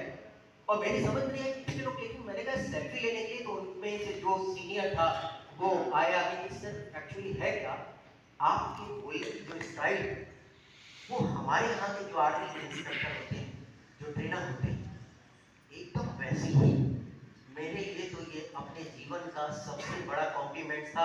इसके आगे तो अब मुझे कुछ सुनना ही नहीं है कि अब कौन सी बड़ी सी बात आएगी अगर कोई मुझसे ये कहे जिसमें मुझे नाज होता है कि हमारी आर्मी की ट्रेनिंग पूरी दुनिया में कोई जवाब नहीं है। पूरी दुनिया में मतलब होगी अमेरिकन आर्मी, होगी जापान का, कहीं सी भी पीएचडी होगी, लेकिन इंडियन आर्मी की ट्रेनर और इंडियन आर्मी की ट्रेनिंग इसका कोई मुकाबला नहीं। और कोई मुझे जरा सी थोड़ा सा भी उसके नजदीक समझ लिया तो मेरे लिए इससे बड़ा अवार्ड और रिवार्ड और कॉम्प्लीमेंट्स तो कुछ नहीं हो सकता, कुछ नहीं।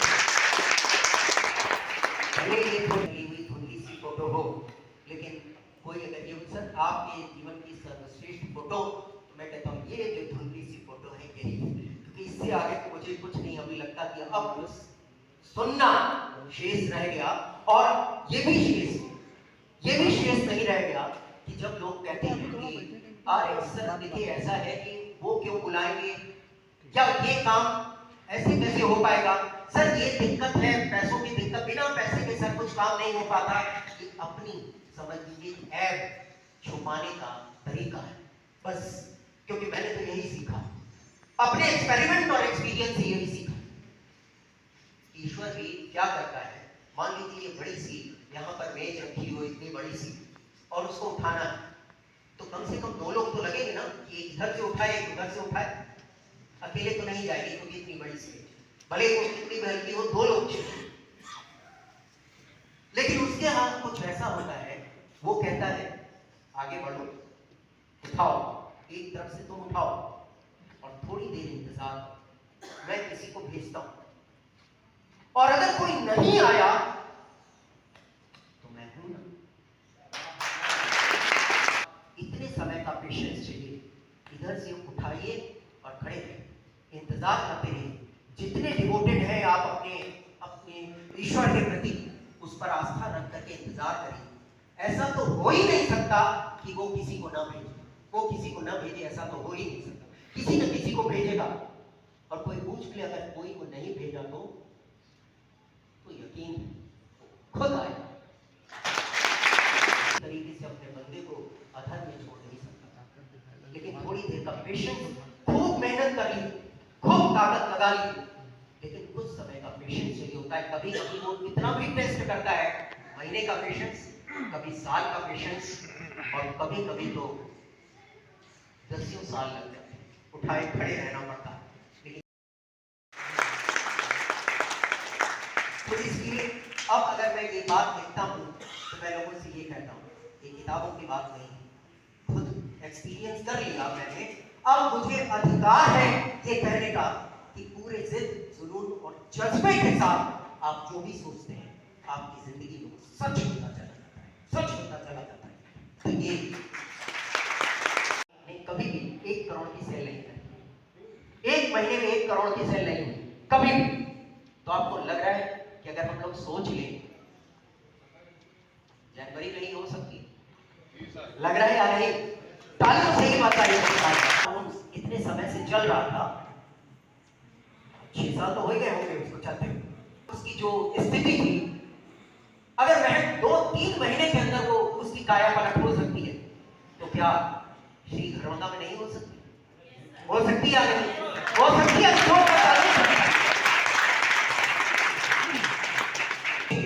श्री घरौंदा में हम सड़क का निर्माण करना है, की सड़क, लेकिन पहला स्टेप, फिर 200 को बढ़ा करके 300 किया जाएगा, फिर चीजें ऐसी एक-एक करके छोटी-छोटी चीजों पर फोकस करके हम आप लोग वैसे ही करेंगे। अब मैं फोकस करने जा रहा हूं मिशन 5 कार्स इन 2023 किया जाए, तो यहाँ 50 सोचा जाएगा, तो ये भी ऊपर वाला भी सोचेगा कि यार तुम लोग ज्यादा लालच कर रहे हो, अपने मन से करो, जाओ 50 लोग, मैं नहीं हूं तुम्हारे साथ। छोटी-छोटी चीजों की उससे दिल करिए, बस उसी तरीके से कि जैसे मान लें कि हम लोग बच्चे हैं और उससे गुजारिश कर रहे हैं कि नहीं बस 15 रुपए की एक चॉकलेट चाहिए, तो आसानी से आप लेंगे। और वो जिन पे आपका बच्चा रास्ते में निकले और अड़ जाए कि ये होटल बहुत अच्छा है, ये होटल मुझे चाहिए, अब पिताजी के सामने वो अड़ जाए, माँ बाप के सामने, तो क्या चीज पूरी होगी? डांट के बैठा दिया जाए, धीरे धीरे करके, स्टेप बाय स्टेप। तो क्या इस पर फोकस किया जाए? मिशन 5 का आप लोग खड़े हो, लेकिन बार बार किसी को एक चीज तय हो गया, अभी कुछ दिन परसों नरसों की बात थी, कई लोगों ने उसके पहले टोका था कि सर श्री घरौंदा में बेचने के लिए कुछ है ही नहीं। तो हमने चर्चा करी बस कि श्री घरौंदा में कुछ है ही नहीं, लोग बेचे क्या। और पता नहीं कहाँ से जुनैद जी ने निकाला और साहिल सर है, मनोज सर है, दोनों लोगों ने बैठ के पता नहीं क्या कैलकुलेशन किया और तुरंत जो है 13 plot ready to position A block में बेचने के लिए हाजिर हो। सोचिए कहाँ जौनपुर की टीम बैठी हुई है। नैनीताल के टूर में बहुत आनंद लिया गया, नैनीताल में ना रुके, जिम कॉर्बेट में रुके और जंगलों को और ये सवाल मुझे लगता है जब भी मैं गया हमारी टीम से लोगों ने पूछा और मुझे लगता है सब पूछते हो कि उससे ड्राइवर से कि यहाँ कभी ऐसा खुली जीप से जा रहे हैं, कभी बाघ ने या किसी ने अटैक नहीं किया। तो उन लोग का यही जवाब, सर आज तक तो ऐसा नहीं, बाघ ने लोगों पर अटैक किए लेकिन जंगलों में नहीं हुआ है। वो अटैक जब शाम को 5-6 बजे, भाई जंगल एरिया 6 बजे के बाद तो अंदर अलाउड भी नहीं, क्योंकि ये लोग रात में ही निकलते हैं, दिन में जरूरी नहीं कि आप जीप से जाए तो आपको दिखे। तो रात में कभी कभार जब अकेले और बिना लाठी डंडे के कोई गया है तो ऐसी कैजुअलिटी होती है। बाकी जीप से तो आज तक कभी बताया भी ड्राइवर ने, कोई किसी ने बताया, मैं 17 साल से हूँ, किसी ने 19 साल से चल रहा हूँ, कि आज तक कभी नहीं ऐसा हुआ ही नहीं कभी। तो सेफेस्ट जंगल होते हैं, इसलिए कोई दिक्कत नहीं होती। और जंगल में घुसने का एक रोमांच अलग होता है। आपने पार्क में घूमा होगा, आपने जो है गार्डन है, पार्क है, ये सारी जगहों तो आप घूम चुके। जंगल में घुसी जहां पर ये भी है, अगर कोई पेड़ गिरा हुआ है तो वो बताते हैं कि नहीं ये पेड़ सा गिरा है, इसको हटाने की भी अनुमति है। जंगल की चीजों में कोई भी कुछ भी ये स्पष्ट हिदायत है कि हम लोग कुछ नहीं कर सकते। पेड़ गिरा है, प्रकृति स्वयं उसको हटाएगी, उसमें दीमक लगेगी, फिर दीमक को कोई खाएगा करके वो हटेगा, लेकिन सरकार की ओर से ऐसा एफर्ट नहीं किया जाता कि उसको हटाए। कहीं कहीं पे दीमक की इतनी बड़ी बड़ी पेड़ों में बॉबी बन गई है और वो वैसे ही कि नहीं सर जंगल ना, यहाँ पेड़ काटने की अनुमति है, ना कोई पेड़ गिर गया तो उसको छूने की अनुमति, और ना आप जीप से उतर सकते हैं। और अगर मान लीजिए एक हाथी या एक हाथी तो छोड़ दीजिए, एक हिरन भी सामने से आ गया तो आपको जीप रोक देनी पड़ेगी, क्योंकि वो आपके घर नहीं है, आप उनके घर गए। अगर वो सड़क पार कर सकते 25-30 हिरन तो आपको जीप रोक देनी है, क्योंकि पहला अधिकार उनका है। आप बात तो भले घंटों लग जाए, घंटों आपकी जीप खड़ी रहेगी, पहला अधिकार, क्योंकि उनका घर है ना, हम उनके घर में घुस रहे हैं। तो ये चीजें सुन के और देख के बड़ी अच्छी लगती है कि बड़ा, तो इस वक्त नैनीताल तो हम लोग चला जाए, लेकिन ये आप अपनी तालियों से बताइए कि क्या जिम कॉर्बेट बोनांजा भले ही हम लोग ऑफिस की मीटिंग में किसी में लॉन्च कर देंगे, पहले बोनांजा लॉन्च होता है तब डेट बताई जाती है। इस बार हम लोग उल्टा करते हैं, पहले डेट बता दी जाएगी 7 फरवरी, उसके बाद बोनांजा लॉन्च। कोई ट्रेनिंग 5 स्टार होटल में, 5 स्टार होटल में अभी तक कोई ट्रेनिंग, तो क्या नहीं लगता कि कम से कम एक प्रोग्राम जो वहां भी होना चाहिए या नहीं? होटल है, 5 स्टार होटल है, तो हम इसमें एक 5 स्टार होटल में एक ट्रेनिंग, लेकिन वो ट्रेनिंग प्रोग्राम होगा, वो भी होगा पूरे दिन का होगा, लेकिन एक ट्रेनिंग प्रोग्राम होगा, बोनांजा के तहत होगा। तो इसके लिए भी क्या करना होगा ये तो हम लोग बाद में डिस्कस करेंगे। अभी तो बस ये बता दिया जाए कि ये जान लीजिए 5 लाख रुपए का बिजनेस और जो है एक ट्रेनिंग प्रोग्राम रमाडा में, लेकिन इसमें दूसरा ऑप्शन भी है, या तो 1 लाख का बिजनेस हो और 25 दिन, कल से लेकर 31 जनवरी तक 25 दिन तक जो अटेंडेंस लगाएगा ऑफिस में कि हाँ ऑफिस आया है 25 दिन तक, और 1 लाख का भी बिजनेस दे देगा, तो वो भी इस ट्रेनिंग का हकदार होगा। श्री घरौंदा ये भी हम लोग 2023 में करने जा रहे हैं, और आज एक इतनी लंबी चौड़ी फेहरिस्त है कि आप निश्चित सब कुछ भूल जाएंगे। तो आपके सामने एक एक करके चीजें आएंगी, सब कुछ एक साथ नहीं। और ये भी है आपके बैग्स, आपकी डायरीज, सब कुछ रेडी है नए साल के लिए, लेकिन वो रखी हुई है, कैसे दी जाएगी पता नहीं। तो कैसे इसको दिया जाए कि ये सभी के पास पहुंचे, ये कैसे दिया जाए, इसके लिए भी एक तरीका निकाल लिया गया। मान लीजिए, क्योंकि ये आपके जो सीनियर होंगे उनसे आप लीजिए, कंपनी नहीं देगी।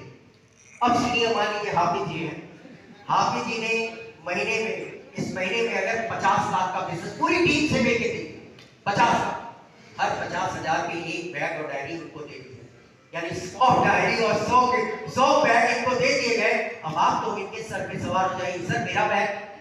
अब ये जाने कि सेल होगी कब देंगे कि कैसे देंगे, हमें तो इससे मतलब है। ठीक रहेगा ये? ठीक रहेगा? एक काम, सभी की एक्स्ट्रा इनकम, इसके लिए इस दिसंबर और जनवरी के लिए एक क्लब बनाया गया है, सिर्फ 2 महीने के लिए, दिसंबर और जनवरी। और उसमें क्या किया जाएगा कि कंपनी के टर्नओवर का 1% निकाल लिया जाए और जितने लोग इस क्लब में आए उन सब में बराबर से डिस्ट्रीब्यूट कर लिया जाए।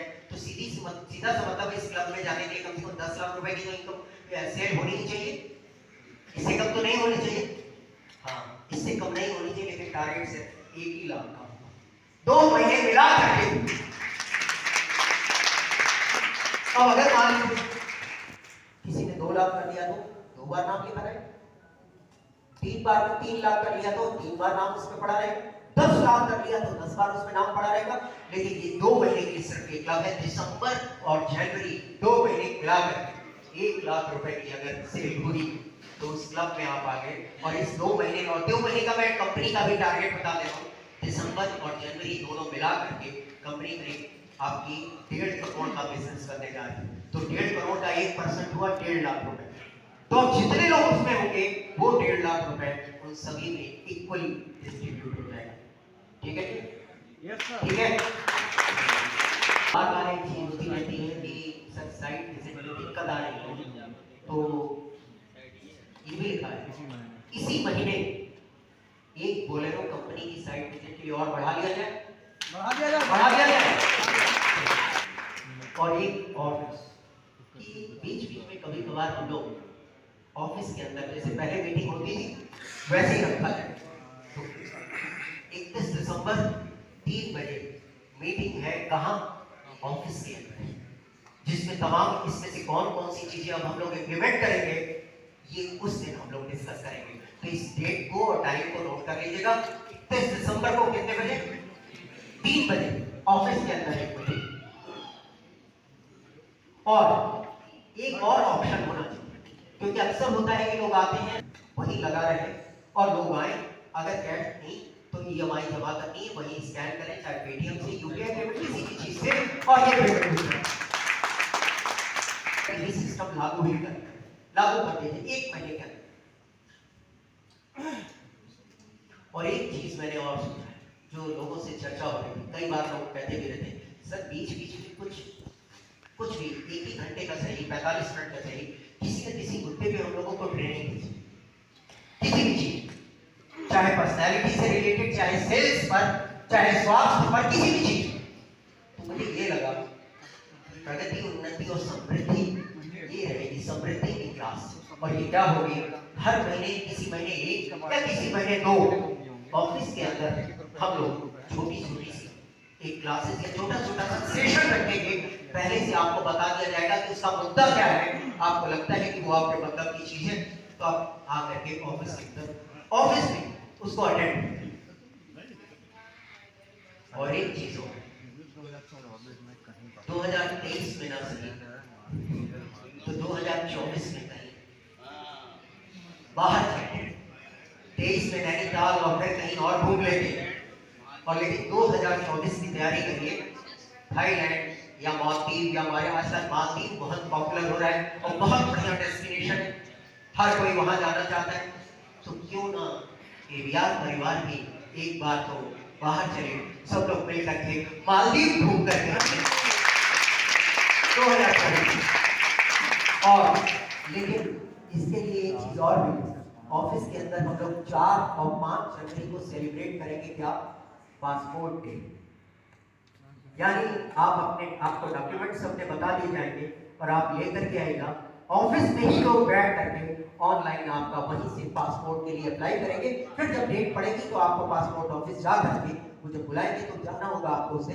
लेकिन सारा काम चूंकि ऑनलाइन है तो इसलिए ऑफिस के अंदर ही हम लोग 4 और 5 जनवरी को एक पासपोर्ट डे सेलिब्रेट करें, भले 2024 में चलना है तो 23 में सबके पास पासपोर्ट तो होना चाहिए ना चलने के लिए। तो इसलिए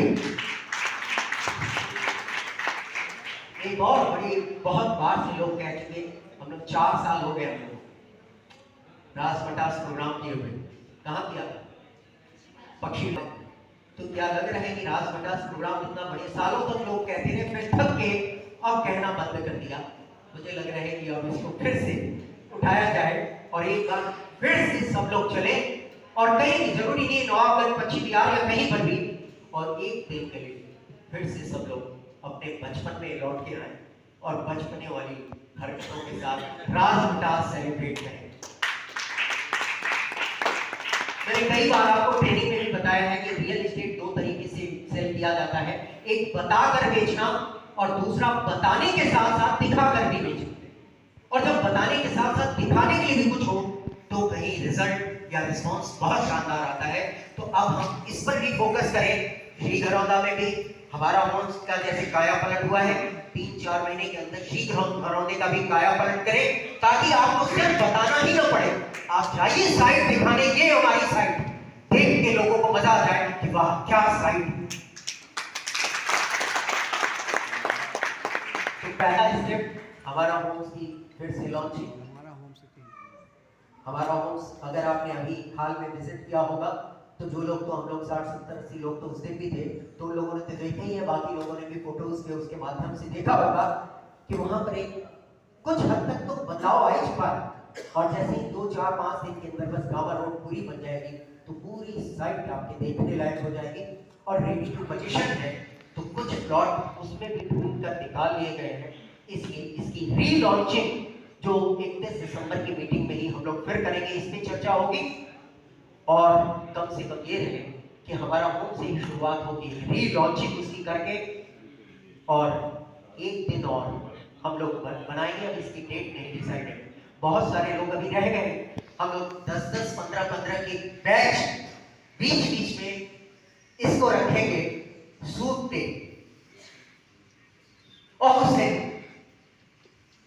ऑफिस के अंदर ही बुलाएंगे मेजरमेंट करने वाले जो सूट सिलेगा, जैसे अभी आया था और आप सब लोगों के सिल के और वो दे करके गया, ऐसे बीच बीच में वो डे मनाया जाएगा।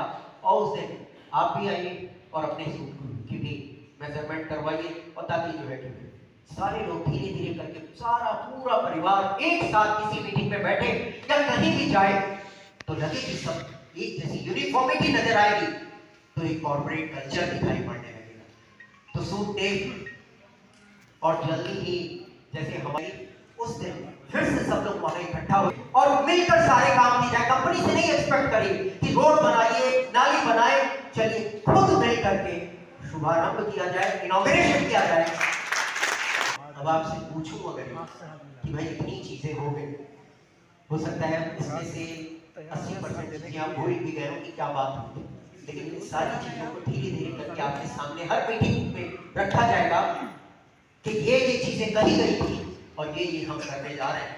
तो उससे पहले मैं आपसे पूछ लूं कि सब लोग तैयार हैं साथ देने के लिए?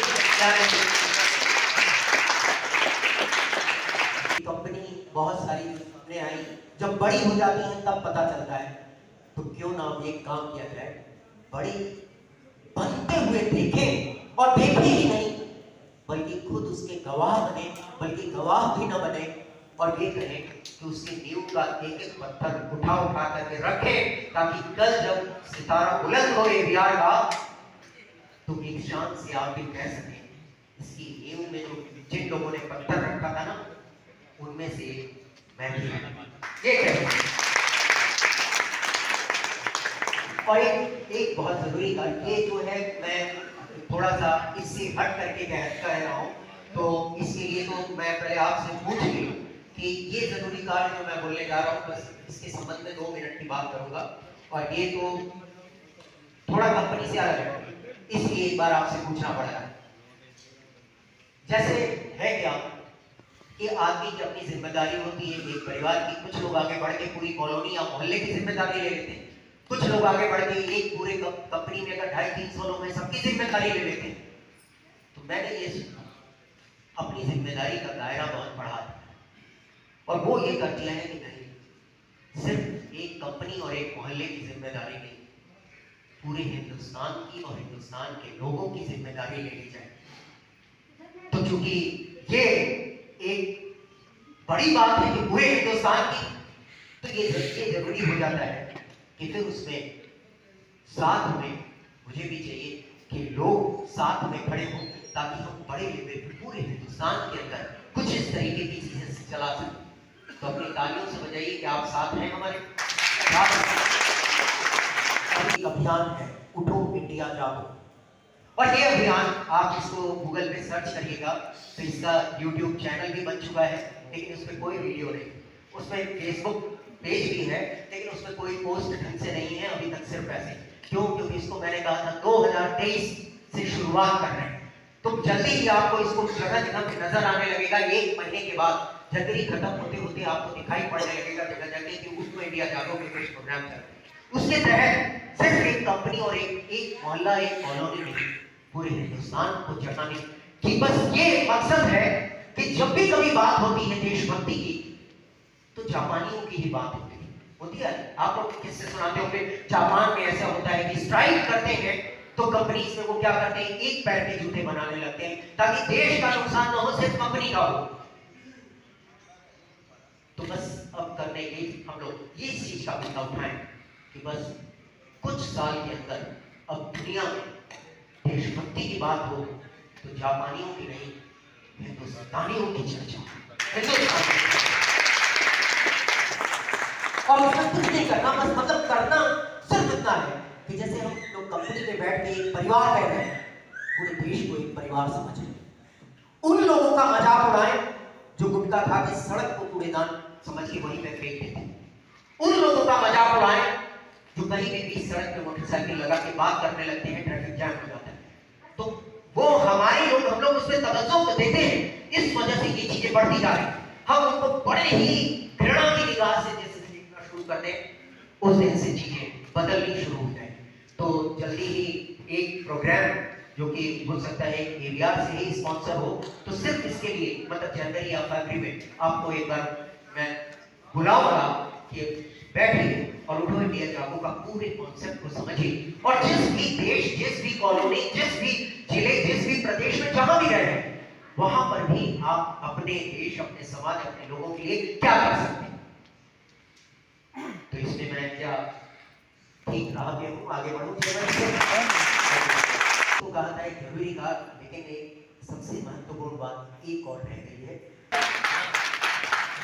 वो शुरू में संजीव ने बोला था ना कि क्या कहते हैं कि जब कपूर सर हर मीटिंग में, आज की मीटिंग में तो नहीं कहा मैं, आज की हर मीटिंग की शुरुआत करता था, आज लास्ट में गया कि दो लोगों से पूछा, परिचय पूछा गया कि भाई आप कौन हो। पहले से पूछा कि भाई आप कौन हो, तो उसने कहा सर मैं शेर हूं, मैं शेर हूं, शेर।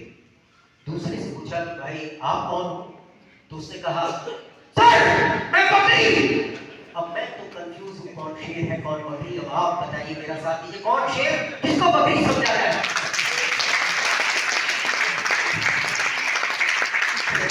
संजीव ने कही खास सर के शब्दों में, और मैं भाई शब्द तो इन्होंने बोले थे, अब मैं कह रहा हूं इनके शब्दों में मैं बोलूं। तो शब्द नहीं, अंदाज मायने रखता है, अंदाज मायने रखता है। तो अगर मैं आपसे ये कहूं कि एक महत्वपूर्ण बात है, उसको भी कर ली जाए। हाँ सर कर ली, हाँ ये तो वही है कि बकरी अपने आप को शेर है। तालियों की गर्जना बताएगी कि ये बात करी जाएगा। बस इसको करके आज सेशन हम लोग समाप्त करें, और ये छोटी सी 50 सेकंड की बस बात है, और वो ये है क्योंकि ये आज सबसे महत्वपूर्ण बात है, इसलिए इसके सबका ध्यान चाहूंगा।